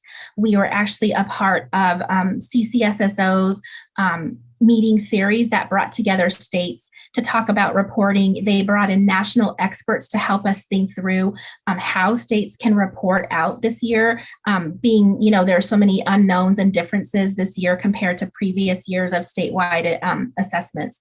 So first and foremost, we have to remind everyone that the 2021 are not an exact comparison from 2019. Well, Arizona did everything we could to keep variables to a minimum, which is why we chose to administer the same 2019 tests. They were not all under the same conditions. Learning, opportunity to learn had a major impact. And we had students, that were receiving different kinds of instruction. So hybrid models, distance learning, in person. So those are some of the main things that we want to call out. And we're going to be working on messaging. We're working with our ADE communications team so that everyone is aware of these differences, and we're bringing it to the forefront, as soon as possible when we're about to release these results, because these results will be different from years past. What we know right now is that there were about 10,000 students missing per grade for AZ merit. And so we need to know who those 10,000 students were. That's going to be really important, not only at the state level, but at the school and district level as well, because we want to make sure that, the characteristics of these students, that's what our assessment results are built on. We look at all of our results, through the eyes of demographics. And so if we're trying to make a comparison, but the demographics have changed drastically, we just want to make sure that our stakeholders are aware of that.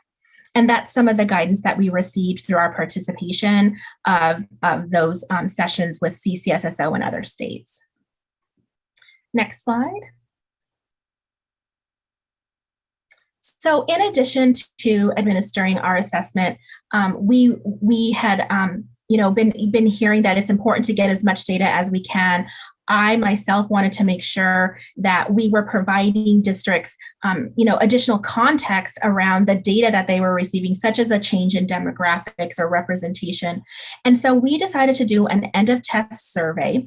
And we always do a short end of test survey, just kind of getting feedback on the actual test administration.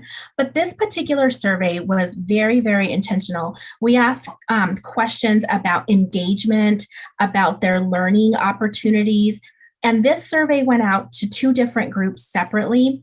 We had a survey for district test coordinators, and that was really around the support that they received from ADE. And then we sent one to every test administrator identified in our platform for AZM2. And again, we wanted just to give an additional piece of context about any of those variables that we couldn't, account for due to the variability across our schools and communities. And so I have a little snapshot of some of the results from those surveys to share with you. And we're going to continue to share out those results, not only in ADE, so that we can use these results to help support our schools, but also across our state. We'll be having some what we call Friday Focus webinars in our assessment unit to share these results so schools can learn about this as well. Next slide. So we sent out these surveys via a link through email. Again, they were all registered DTCs and or test administrators in our AZM2 system, which we call TIDE. For the district test survey, we have 1 district test coordinator for every school that participates in AZM2, and we sent about 596 emails out to our DTCs, and our response rate here was 63%. So we had a really great response. We have a very good relationship with our district test coordinators, but these questions were really more about the supports that we offered. Number one, so we know what worked well, so we can continue to offer those supports, whether we're in a pandemic or not, and just to give us feedback directly from them. The TA survey or test administrator survey went out to 24,365 test administrators in our state, and our response rate was about 12%. And this survey was open from May until June, the middle of June, I believe, so that they could do that immediately once the test was completed. Next slide. This is one of there's 2 questions on this slide, and this was for our test administration survey regarding student engagement. So one of the questions we asked was, when providing instruction in the last year, how many of your students participated in your virtual classes, regularly participated? And so we thought it was really important to kind of get as much information around these types of questions about participation and learning. And you can see here, I know it's a little small. Again, we're going to have more presentations, and I can have any information available to you if you need. But overall, there were a lot of students that were regularly participating in virtual classes. The next question was around, for engagement, was around when providing instruction, how engaged were your students? And again, you can see that the majority came back as most or almost all or most. Next slide. Some additional questions are compared to past years. How much harder or easier was it to connect or get to know your students? And you can see here that it was hard or very hard to get to know their students virtually. And we think that's a big deal, right? I mean, that's what teachers and students do, is form relationships throughout the year. And that was, a challenge. And so we know that, how teachers do this and how students engage is important to learning. Compared to last year's, how much harder or easier is it for you to connect with families? And again, you can see this one's a little bit distributed more throughout, with hard and very hard just being about 58%, where every other areas were up about the same or easy. Next slide. These particular questions were for our resources that we provided. We provided additional resources that we hadn't previously provided to our district test coordinators, such as talking points or a creative list of ideas of what other schools and communities were doing to engage their students, how they were going about testing their students in person. And so you can see here our responses from our district test coordinators, that they felt that our resources were helpful and that the strategies and suggestions that we provided were mostly helpful as well. Next slide. Additional questions for our DTCs is, I use the talking points. We wanted to know if those were helpful. Again, that's a new resource, but we gave them big talking points for each of the statewide assessments. All of our directors came together. We took some of the frequently asked questions and then just other questions that we might have received regarding each of these assessments and how to move forward with test administration. And we put them into one document. And then the second part of that was I used the talking points, and you can see here that most of them did. Next slide. So what's coming? We have been very, very busy at work. One of the pieces of our documentation that we really got a lot of praise and feedback around, positive feedback, was a document that we developed. It's called the Assessments Overview 2020 and Beyond. And it's like a front and back page of assessments for that year, how they're used in accountability, when the test windows are. And so we have updated that now to remove the 2020 and insert beyond, an additional year beyond. So that's been updated, and we'll be posting that soon. In addition, we have a lot of new things coming with our new assessment, AASA. We have come to you all, and so you're slightly familiar with our progress on the grade 3 oral reading fluency field test items that will be embedded into this year's assessment for grade 3. We'll be having a writing standalone field test in the winter. And that is because as we transition from one vendor to the next, we need some writing items that are very, very important as they align to our state standards. And so we'll be doing a standalone field test. It's very, very challenging to embed them into the regular assessment, because that means students will get an additional 1 or 2 writing prompts, and 1 is plenty during assessment time. So we do our standalone writing assessments separate. Also, we will be including ACT Aspire items in our grades 3 through 8 assessment to give LEAs another data point that aligns to the high school assessments. So that's something that is going to be new for us. And so we want to make sure that we're messaging that and showing them how and what that will look like. Also, I've created several infographics that contains much of the information that I shared on this slide and additional pieces such as where to find information. We're already getting questions from our LEAs about where is this resource. And so we are redesigning our assessment website to remove all the old references of AZM2 and update and add our new statewide assessments. So I'm going to show you a preview of the draft infographics here in just a few slides. And then because we postponed the Azella standalone field test from 2020, we will be having that this year, and that will be all students eligible in grades K through 12. Next slide. Additionally, we will have ACT Aspire at grade 9 and grade 11 as our statewide assessments. So those high schools are asking for crosswalks to our standards, how to use specific tools that are for these assessments, any practice test links, exemplars of what students are expected to do and know on these based on these assessments. Again, I've created an infographics, especially for our high school statewide assessments. And I briefly mentioned our Assessment Friday focused webinars. Last year, we had a series of, I believe, 6 webinars throughout the first part of the school year. They were just about an hour, so just very targeted, specific information. They were really well attended and positive feedback from those webinars. And those were for our district test coordinators. And so we're mapping out another series for the 2021 school year. We'll be talking about accessibility, the field test, reporting, which is really important as we have new statewide assessments, and test exemplars. That's what have been asked for by the field. Next slide. So this is one of the first infographics. This is meant to go on one page, so it's not the slide background, it's just the actual infographics. Will be one pager.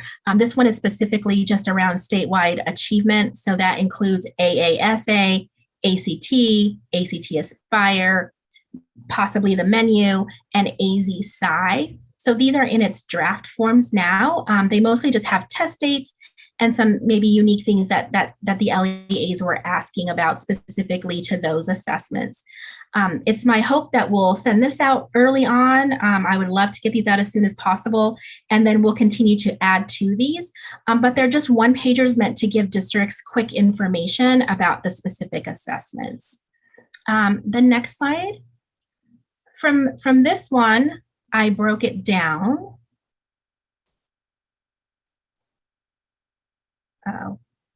Okay, to just AASA. So this one pager is just for AASA, and we talk about the test windows again, an overview of what the test will contain. We're getting questions about the oral reading fluency items. So just some general statements, what ELA will have, what math will have. In math, we had a particular calculator that was utilized, and we just remind them that calculator will be allowed again, and then what grades it's allowed for. And then some information about accessibility and how to submit additional accommodations and when those windows are. And then again, the last final box is our resources. So a link to our website where we'll be having additional information for the LEAs. Next slide.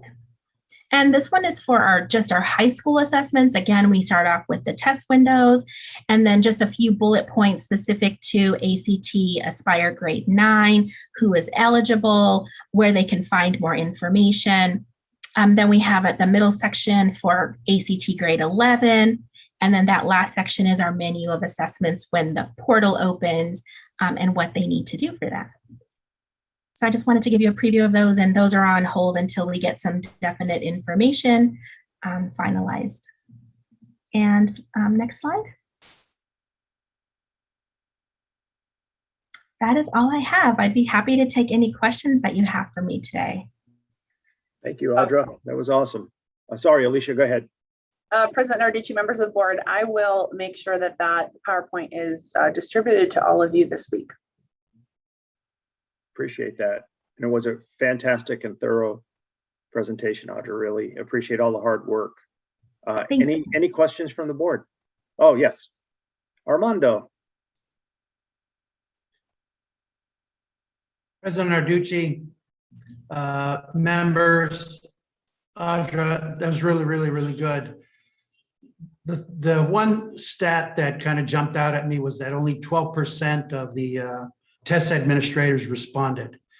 So I'm trying to read into that and go like, what does that mean? And I look back at the last year and a half, really the last 2 academic years, and the psyche of the country and maybe of the state is that, you know, in education, people just kind of feel like we're coming back from a war. And, you know, in the war, all you're doing is just trying to survive. And people feel like, okay, we survived. And now you come back and you go like, now what? And now you have to recalibrate your focus onto results and understanding that. And I think it's going to be really important to get as much information out to people about this is what we're testing. It's moving the psyche from survival to now we come back to accountability, and then it's going to take some time. And I really appreciate, you know, the work that really appreciate this, and then the work that you're going to be doing. And I'm not sure, you know, there's a question, and I think more it's just a comment that it's really going to be needed what you're going to be doing. Really appreciate it. Thank you. Thank you. Thank you. Member Ruiz. Anybody else? President Yes. Narducci, Member Wellborn.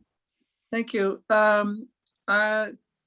The one number that sticks out to me is that we had 10,000 students per grade who were missing, and we've heard about this number before. It's certainly a concern, and I'm really looking forward to the results that ADD can come up with and Audrey's team can come up with and try and identify who these students are and where they ended up, and if they've truly left the system, left Arizona, or if they've gone to, they're not in education, or if they've gone to online or homeschooling or what have you. I just think that's an very important part of trying to understand the impact that the pandemic has had on public education. And I applaud you for identifying that as an important factor to consider. So thank you. President Narducci, Member Wellborn, if I could make a clarification, the 10,000 students, so we've also heard about that same number that student, our enrollment is down, but the 10,000 students that I referenced in those slides were, we upload students into the testing platforms for all of our schools. So those were students in our system enrolled in a school that met the eligibility for the specific grade and content. And we uploaded them into the assessment portals, and those students were just not tested. So for us, those are students whose parents chose not to bring them in or not to send them to in-person instruction learning. So again, that's still very important and very important to really know, because those students were in school but did not test, or they were enrolled in a school. So I just wanted to make that clarification for you. Thank you. That's another, then we got another 20,000 students that we don't know about per grade. Okay, thank you. Thank you. Thank you, Audra. Any other members? Thank you very much. We appreciate all the information and look forward to how we progress from here. Thanks, Audra. Thank you. Appreciate it. We'll move on to agenda item number 5B, Director Williams. Thank you, President Narducci, members of the board. Item 5B is a presentation, discussion, and possible action regarding College Board as a vendor on the menu of assessments and their stance to not offer the writing essay to Arizona. The executive summary sheet and materials that were provided to you for this agenda item are quite substantial.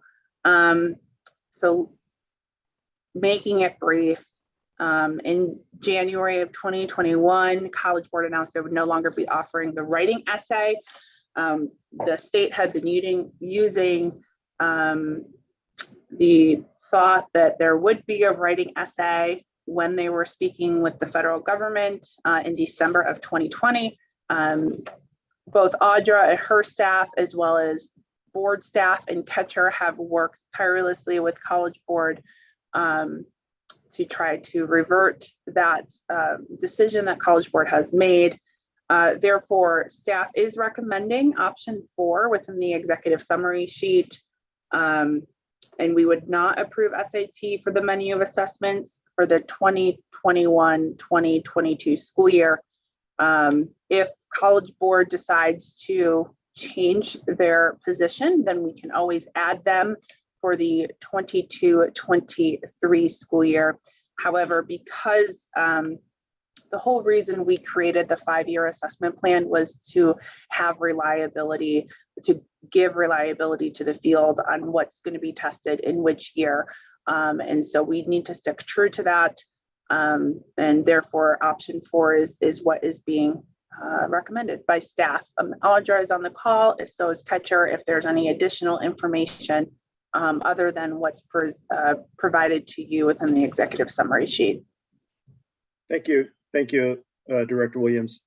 Is it safe to say, and I agree with the recommendation, but is it safe to say that regardless of the fact that those other states that have allowed the SAT to go forward and they do require the written essay and they allow the SAT, that if we went forward in allowing the SAT, we would still risk the high risk of non-compliance by the federals? Audra, you can correct me if I'm wrong, but the states that have been approved without the writing portion have created their own writing assessment to give to their students. So the students are actually tested with the SAT and a writing essay. Yes, Alicia, that is what I've reached out to several other states that were mentioned as meeting substantially meeting for peer review. And that is what I found. Either they have a separate additional assessment or they are also, a couple things. Number one, if their standards do not have a writing essay as part of their standards, then that's another issue, but ours do. And so that's why we're required to have a writing essay. And so there could be states that are substantially meets in peer review, but do not have that as a requirement of their state standards. But if you have it as a requirement of your state standards and you're not assessing it, that could put us at risk. Thank you, Audra. Any other questions or comments? Okay, hearing none. Do I have a motion to approve option 4 and not approve SAT for the menu of assessments for the 2021-2022 school year? So moved. I have a motion by, was that member Mack? Yes. Thank you. And do I have a second? Second. I have a second by member Ruiz. Any other comments? All in favor, and please unmute. All in favor, say aye. Aye. Aye. Aye. Any nays? The ayes have it. Thank you. Move on to item number 5C, Director Williams. Thank you, President Arducci, members of the board. Item 5C is the presentation, discussion, and possible action to close rulemaking procedures on R7-2-303 sex education. If there are no questions, I would recommend moving the motion. Thank you. Do we have any questions? Hearing none. Do I have a motion to close rulemaking procedures on Rule 7-2-303, sex education? So moved. Member Broussard. Thank you, Member Broussard. With the motion, do I have a second? Second, Member Wellborn. Thank you, Member Wellborn, with a second. All in favor, please unmute. Say aye. Aye. Aye. Any opposed? Thank you. The ayes have it. Item number 5D, Director Williams. Thank you, President Narducci, members of the board. Item 5D is the presentation, discussion, and possible action to open rulemaking procedures on R7-2-1001, R7-2-1069, R7-2-1070, and R7-2-1141 regarding school district procurement. The board is being asked to open rulemaking on those rules, and if there are no questions, I would recommend the motion. Thank you, Director Williams. Any questions or comments? Seeing and hearing none, do I have a motion to open rulemaking procedures on R7-2-1001, R7-2-1069, R7-2-1070, and R7-2-1141 regarding school district procurement? So moved, Robbins. Thank you, Dr. Robbins, with a motion. And do I have a second? Second, Burton. Thank you, Member Burton, with a second. All in favor, say aye. Aye. Aye. Aye. Any opposed, say nay. Passes unanimously. Thank you. Move on to item 5E, Director Williams.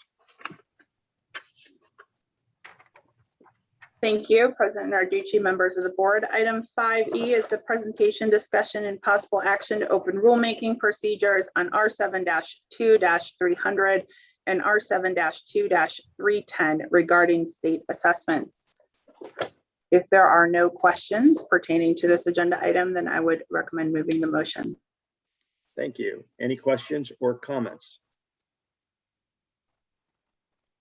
Seeing and hearing none, do I have a motion to open rulemaking procedures on AAC R7-2-300 and R7-2-310 regarding statewide assessments? I move approval as presented, Core. Thank you, Dr. Core. With a motion, do I have a second? Second. Second, Member Burton. Thank you. All in favor, say aye. Aye. Aye. Any opposed? Nay. None opposed? The ayes have it.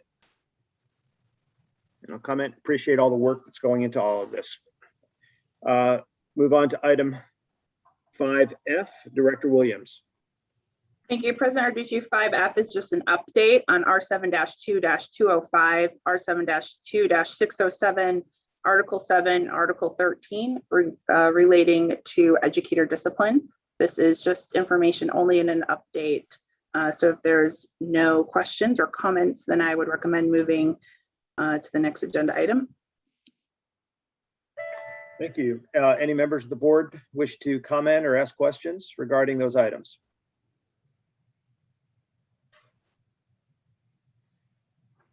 Thank you. We'll move on to item number 5G, Director Williams.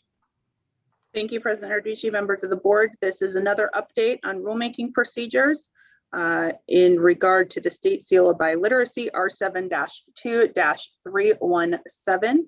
If there are no questions, we could go to the next agenda item. Any questions or comments? Seeing none, thank you. We'll move on to item 5H, Director Williams. Thank you, President Narducci. Item 5H is an update on rulemaking procedures, R7-2-809, emergency administration of epinephrine, and R7-2-810, emergency administration of inhalers. Again, this is just information only. It is an update. So if members do not have questions, we could go ahead and move on to item 5I. Thank you, Director Williams. Any questions or comments with respect to agenda item 5H? Hearing none, thank you. We'll move on to agenda item 5I. Director Williams. Thank you, President Narducci, members of the board. Item 5I is the presentation, discussion, and possible action regarding the recommendation to deny the parent guardian's appeal and affirm the Arizona Department of Education denial of the Purchase and Empowerment Scholarship Account Appeal Case number 00030. Just for matter of process. The board has not seen agenda items like this before. So please note that if for some reason a member has a question pertaining to the appeal, no identifying information can be shared. So that means you cannot use the parent's full name. You can use the initials that are in this agenda item. You cannot use the student's name. You cannot use the student's disability. We do have the department representation on the phone. But if, also, board staff does not provide a recommendation for these agenda items. What we do when we prepare these agenda items is we take the findings and conclusions and recommendation of the ALJ and we input it into the agenda item. Thank you, President Narducci, kick it back to you. Thank you. I appreciate that, Director Williams. And I'll just, we just have to make sure if there is the discussion, I'll just emphasize this once again, no personal identification. And I think importantly that the next few agenda items that we're going to be dealing with are decisions that we are making that is within the current law and rules. And it's important to understand that we are not going to change the law. We may disagree with it, but we're not going to change the law, all the rules in our conclusions here. We'll leave that to the legislature, of course, and the associations, et cetera, that want to see different potential outcomes with these situations. With that, move on to a discussion and or comment with respect to item 5I. Any comments or discussion? Hearing none. Do I have I have a sorry. question. Member Burton. Yes. So I understand sort of the limits of what we're able to do here, but I was concerned about the recommendation, and I understand, you know, that they're following board rule, but I also know that ant farms and mealworms, and there are many programs in the curriculum used in the public school system that would allow this. So I just want to publicly voice my concern about why an ESA family would be put to a higher standard than than a public district curriculum. So I just want to put that out there. Member Burton, I appreciate your comments and I concur with you. Yeah. Yeah. So that all makes sense. Any other comments or discussion? President Narducci, Member Welborn. I don't know if this is the appropriate point in a discussion, but I'll start and somebody can cut me off. I just wondered if there is room or appropriateness in the rules, the appeal rules that recognize that is there a dollar amount by which we should set a policy that doesn't take so much time and money in the process? These kinds of appeals are certainly within the right of the ESA parents, and we don't want to do anything to limit those rights. But at some point, could it be a $9 expense item that's taking up all the time of the ADE staff and the State Board of Education staff and our time and attention? Is there a point where do we really need to follow all this the way through? And I don't have an answer for this. I'm just voicing a question because it just seems like a highly inefficient way to ensure that parents' rights are met and served here without tying up all of our state resources. It's just a question. Thank you, Member Wellborn, President Narducci, members of the board. Currently, board staff is working and was working with the former staff members at the department, current staff members at the department, and look forward to working with some new hires to ensure that we tighten the appeals process so it's not overly laborious to parents nor state board or Department of Education staff. If for some reason internal policies cannot be reached, then we will bring appropriate rule changes to. Thank you. Thank you, Member Welborn. Thank you, Director Williams. President, Yes, Member Baker. Members of the board, just a point of clarification on an earlier comment about this kind of purchase being approved in a public school. Not be an automatic approval. It is a purchase that might be disapproved by the grade level leader or the department head. It might not be approved by the principal, and it might not be approved by somebody at the district office. So there are controls and there's bureaucracy in place no matter where you go. And I just want to say in regards to all of these items that are coming up here, I'm very sympathetic to the frustrations of the parents. I heard that loud and clear. But as you referenced, we are limited in our scope of what we can do. We can't rewrite things.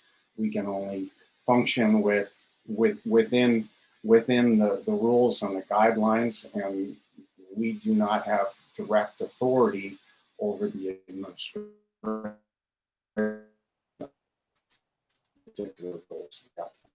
Thank you. Thank you, Member Baker. Appreciate those comments and concur. With that said, any other comments or discussion?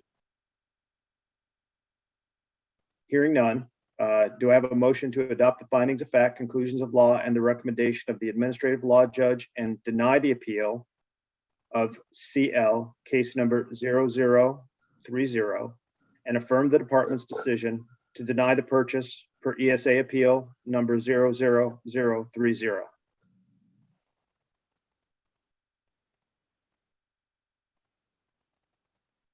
So moved. Wellborn. I have a motion by Member Welborn, and do I have a second? Second. Second by Member Baker. Please unmute and have your videos on. All in favor, please say aye. Aye. Aye. Aye. Any opposed? No. We have one no. Member Ruiz. Member Ruiz, would you like to comment, or are you okay with just your no? It's just my protest vote. Just understood. Every now and then you need one of those. Member Ruiz, appreciate that. Thank you very much. The ayes have it. Move on to item number 5J. Director Williams, and again, a confidentiality is explained as explained previously is necessary here. Director Williams.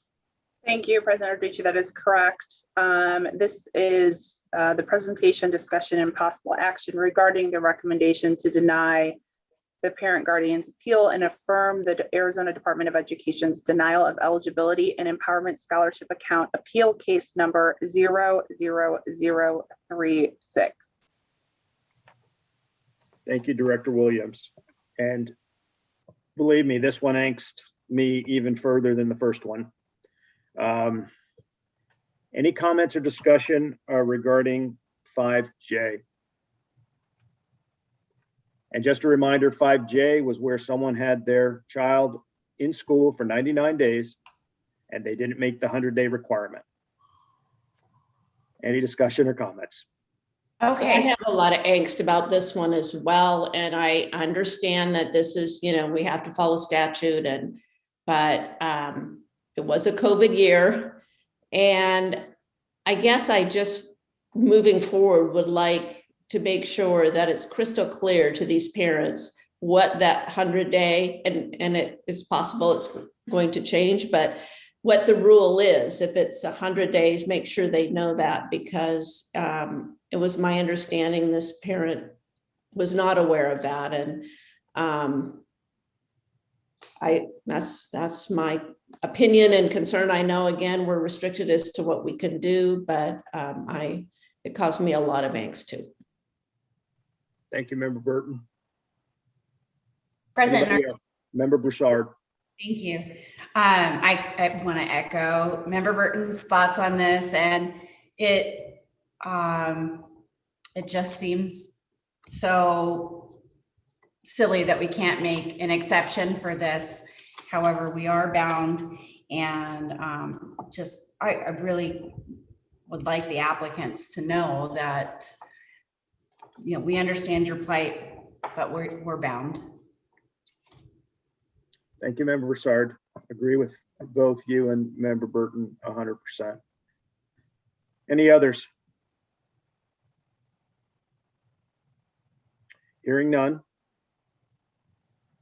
Do I have a motion to adopt the findings of fact, conclusions of law, and the recommendation of the administrative law judge and deny the appeal of BC case number 00036 and affirm the department's denial of eligibility per ESA appeal number 00036? So moved. Wellborn. Thank you, Member Welborn, for your motion. Do I have a second? Second, Member Mack. I have a second by Member Mack, and thank you. Before we go to vote, any other comment? Hearing none, please unmute and have your videos on. All in favor, say aye. Aye. Aye. Any opposed? No. Thank you, Member Ruiz. And I'll assume it's for the same reason. Thank you, Member Ruiz. The ayes have it, and we'll move on. Thank you. And I do, just a comment on that, one more comment. We just need to make sure that something like this doesn't come up for appeal again. Whichever way it is, they shouldn't be here. We'll move on to item number 5K. And Director Williams. Thank you, President Arducci, members of the board. Item 5K is the presentation, discussion, and possible action to open rulemaking procedures on R7-2-615 regarding the gifted education endorsement. This is to open rulemaking, so the board has not seen this agenda item before, so if there's any questions, staff is available for you. If not, you can move the motion to open the rule. Thank you, Director Williams. Any comments or questions? Hearing none, do I have a motion to open rulemaking procedures on AAC R7-2-615 gifted education endorsement? So moved, Member Mack. Thank you, Member Mack, for your motion. Do I have a second? Second, Broussard. Thank you, Member Broussard, for your second. All in favor, say aye. Aye. Aye. Any opposed? Hearing none, the ayes have it. We'll move on to item number 5L. Director Williams, and again, no confidentiality information during this discussion. Yes, thank you, President Arducci, members of the board. Item 5L is a presentation, discussion, and possible action regarding the recommendation that the parent guardian's appeals be sustained and the Arizona Department of Education process the Empowerment Scholarship Account applications for the fourth quarter of the 2020-2021 school year for appeal cases number 00065 and 00066. This agenda item was added last Wednesday. Both parties have waived their 20-day notice. Thank you, Director Williams. Any questions or comments? Hearing none, do I have a motion to adopt the findings of fact, conclusions of law, and the recommendations of the administrative law judge and sustain the appeal of JS appeal numbers 00065 and 00066, and that the department process the ESA applications for the fourth quarter of 2020 through 2021? So moved. Motion by Member Burton, thank you. Do I have a second? Second. I have a second by member Broussard. Thank you. All in favor, say aye. Aye. Any opposed? The ayes have it. We are finished, and thank you very much for the discussion. Thank you very much for your participation. It is 12:20. I promised we would take a 5-minute break. Let's extend that to a 7-minute break, and we will convene at 12:27. You're getting soft on us, Luke. 7 Hey, minutes. got to. I need to move the screen, leave the screen for a little bit. So 12:27 we'll reconvene. Thank you.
Board members, as you come back from break, if you could turn your video on so I can assure quorum, please.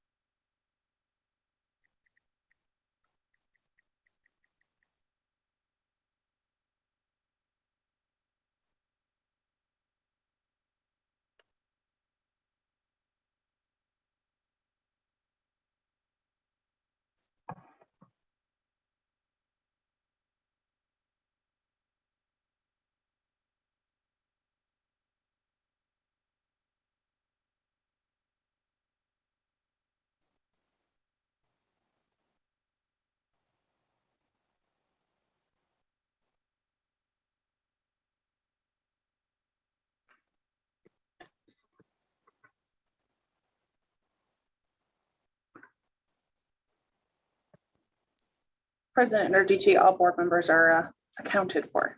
Present and accounted for. Very good. Thank you, Director. Appreciate that. And we'll recommence our meeting. We are on item number 6, call to the public. Director Williams, are there any requests to speak?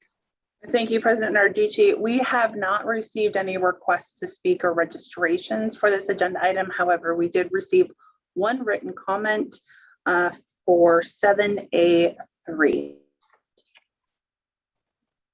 Thank you. With that, we'll move on to item number 7, which is our consent agenda.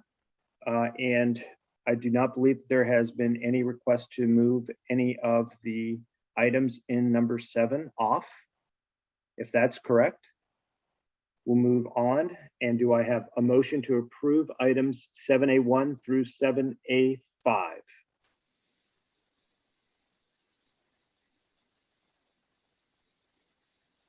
So moved. Thank you, Member Burton with the motion. Do I have a second? Second, Baker. Thank you, Member Baker with a second. All in favor, please say aye. Aye. Any opposed? Thank you. The ayes have it. We will move on to item number 8, call to the public for the general session of enforcement section actions. Director Williams. Thank you, President Narducci. Board staff did not receive any registrations for item 8. Thank you. With that, we'll move on to item number 9, which is our general session for certification enforcement actions. I understand that with this, well, let me back up a second. Items number 9A1 and 9A2 are negotiated settlement agreements. With respect to number 9A1, Member Welborn, it's my understanding you would like to discuss this agenda item. Yes. Please proceed. I feel like there is inadequate information on this case in the sense that by my reading of the agreement, I did not see evidence or any information that explored how this individual could be sending 145 texts and 100+ FaceTimes on a workday. So I would like to request that we not approve this negotiated settlement agreement and that we send it back to the PPAC to explore how an employee can be on their telephone during this much time during a workday and have it not impact their effectiveness as an employee. Thank you, Member Welborn. And Alicia, I don't have it open. What was the negotiated settlement? What was the resolution? President Narducci, members of the board, the negotiated settlement agreement with conditions was for a letter of censure with the following condition. If Educator Ramsey is arrested for or charged with any incident similar to the facts described above, which described above means within the negotiated settlement agreement, Educator Ramsey waives all due process rights to a disciplinary administrative hearing and will be subject to automatic revocation of any and all her certificates, which is disciplinary action that will be reported to NASDAQ and will bar Educator Ramsey from applying for any certificate for a period of 5 years. Educator Ramsey shall notify the board of any such arrest or charge in writing within 5 working days of that arrest or charge. Okay, thank you. So it was focused on the action for the restraining order, et cetera, et cetera. President Narducci, that is correct.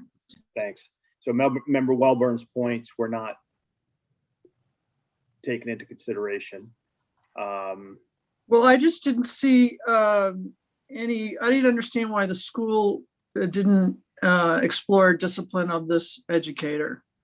It just, I thought we were missing some information that would provide a more full, comprehensive examination of what actually occurred. Thank you, Member Welborn. This Any member- other? Go ahead, sorry. Thank you, President Narducci. I think just to kind of touch on Member Welborn's concern about why the school didn't take any action, it seems that this actually came through directly to ADE because of the legal findings, and there wasn't actually a complaint within the school.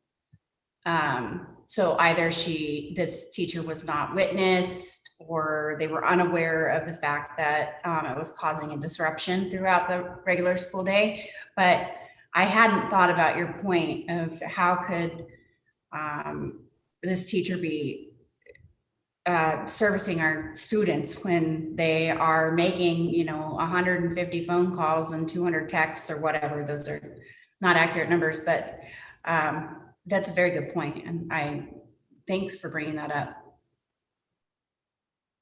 Thank you. With that said, I think we've got two approaches here, and in my mind, one would be to have a motion to approve, and the second would be to have a motion to not accept, and direct the staff to send the case through PPAC.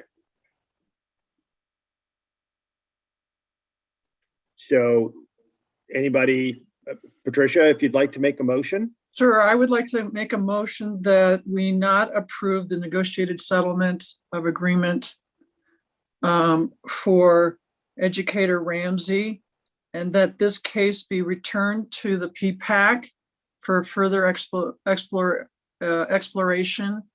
of as to what the further exploration involving the teacher's behavior during school days. This is Core. I would second that motion. Thank you. Thank you for the motion, and thank you for the second. Director Williams, is the motion clear enough, or do we need to reiterate it so that, to me it was clear enough. I just was wondering. Yes, I wrote it down, President Narducci. It seems Perfect. very clear. Thank you. With that said, all those in favor, say aye. Aye. Aye. Aye. Aye. Aye. Any opposed? The ayes have that. And then with respect to, and thank you, Member Welborn, for bringing that to everybody's attention so that we can give it further consideration. With respect to item 9A2, do I have a motion to approve the negotiated settlement agreement for Rachel Rivera, case number C 2020-002728R?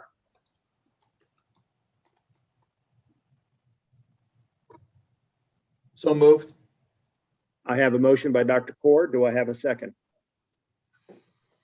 Second, Broussard. Thank you for your second, Member Broussard. All in favor, say aye. Aye. Aye. Aye. Any opposed? Hearing none, the ayes have it.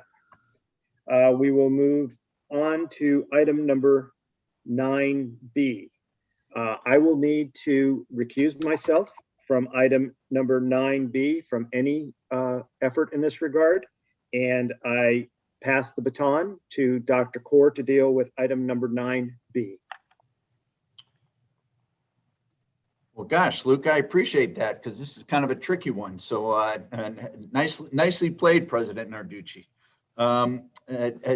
Director Williams, so the board originally delegated this matter to PPAC, and PPAC, failed to create findings of facts and conclusions of laws to base any recommendation of dismissal. So, I was then prepared to have the board itself make its own findings of fact and conclusions of law and impose discipline for Mr. Condra based on the record.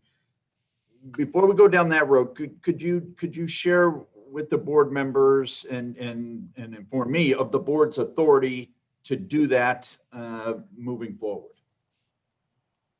Sure, Vice President, core members of the board. Dr. Core is correct. So pursuant to 15-203.20, the board has the authority to impose discipline action, including letters of censure, suspension with conditions, revocation, on the finding of immoral or unprofessional conduct. Additionally, 15-203B4, I believe, the board may delegate its responsibility to conduct hearings and screenings to an advisory committee, which the board does through PPAC. So you're correct, Dr. Core, that the board can create its own findings and its own conclusions and impose discipline as the board sees fit. If the board decides to go in that direction, then there would need to be 3 separate motions: one on the findings of fact, the second on the conclusions of law, and the third on the discipline that the board wishes to impose. Director Williams, an additional follow-up question, if you would. So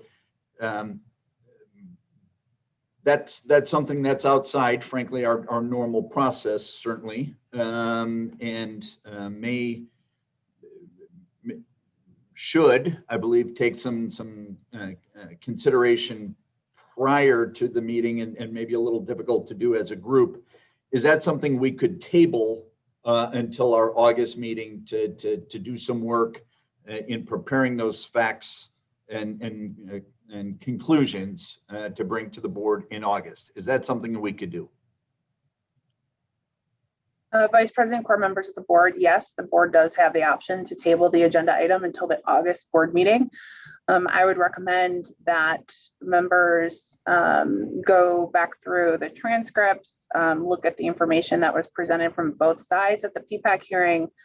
There are documents in which findings and conclusions can be based upon.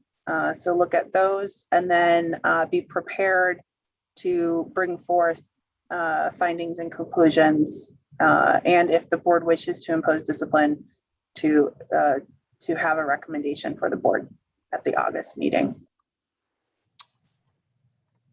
Thank you, Director Williams. And certainly willing to hear the thoughts of the group, but I think at this point, especially with a couple of members out and President Narducci obviously needing to recuse himself, I would ask that we have a motion to, in fact, defer this, table this issue until our August meeting, so some additional work can be done over the next 60 days. Anyone else with a contrary thought? This is Member Burton. I don't have a contrary thought. I would, but I hope this is appropriate. I would urge or encourage this board to watch the YouTube video of this hearing,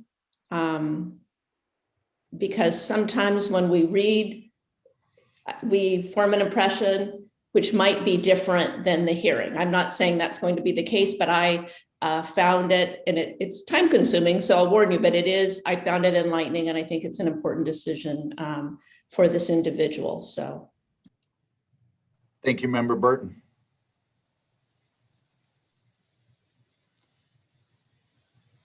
Any other thoughts? Hearing none, I would entertain a motion to table this item until our August meeting.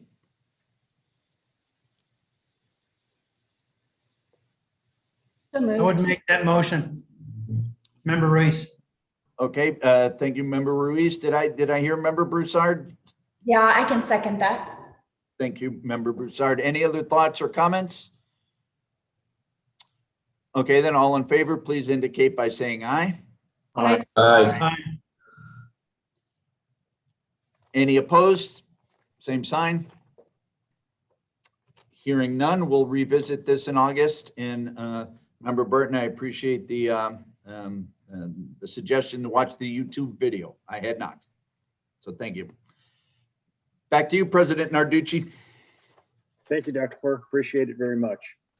We'll move on to item number 9C, which is the presentation, discussion, and possible action on the findings of fact, conclusions of law, and recommendation of the PPAC to revoke the certificates of Rafael Loera, case number C 2020-000000.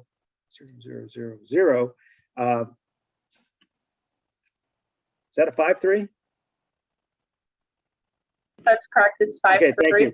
5-3 for 5-year period. Any questions or comments regarding that matter? Hearing none, do I have a motion to adopt the findings of fact, conclusions of law, and the recommendation of the PPAC to revoke any and all teaching certificates held by Rafael Loera for a period of 5 years, and that all states and territories be so notified? So moved. Wellborn. Thank you, Member Welborn, for your motion. Do I have a second? Second, Baker. Thank you for your second, Member Baker. All in favor, say aye. Aye. Aye. Aye. Any opposed? The ayes have it. We'll move on to item 9D, which is a presentation, discussion, and possible action on the findings of fact, conclusions of law, and recommendation of the PPAC to suspend the certificates of Emily Rowley, case number C 2021-000204 for a period of 3 years. And I understand that Member Baker has to recuse himself from this agenda item and will not be voting. Is that correct, Member Baker? That is correct. Thank you. Thank you. Any comments or discussion? Hearing none, do I have a motion to adopt the findings of fact, conclusions of law, and the recommendation of the PPAC to suspend any and all teaching certificates held by Emily Rowley for a period of 3 years with the condition of successful completion of a professional boundaries and ethics course offered by NASDAQ. Thank you. NASDAQ. I'm going to NASDAQ Tech. And that all states and territories be so notified. So moved. Motion by Member Burton. Is that correct? Broussard. Thank you, Member Broussard. Do I have a second? Second, Robbins. I have a second by Dr. Robbins. Thank you. All in favor, say aye. Aye. Aye. Aye. Any opposed? Hearing none. Passes. That is the conclusion of agenda item 9. Thank you very much for all your efforts and indulgence. We move on to the last item, which is item number 10, current events and our comments. Alicia. Thank you, President Narducci, members of the board. This is just a reminder, the August regular state board meeting is on Friday, August 27th. We will not be having the retreat portion on the 28th. So the 28th is canceled. We'll just meet on the 27th. And staff is working to have a board dinner the evening of August 26th. So those of you who are from out of town, we'll get you in town, and then we'll have a board dinner that we'll notice appropriately so that all of you can see each other for the first time and meet Dr. Robbins, hopefully, in person. Thank you, Alicia. I understand that maybe the time of the meeting on the 20. That's my fault, President Narducci. That's Okay. actually for the December board meeting. Oh, okay. Okay. So we're still sticking with the 10 o'clock. Okay. That is correct. That's great. And thank you. Any other things that the board members would like to bring attention to staff who I want to congratulate you guys for doing a terrific job. Again, thank you so much for all the work you do and making us so prepared for these meetings. Comments, discussion?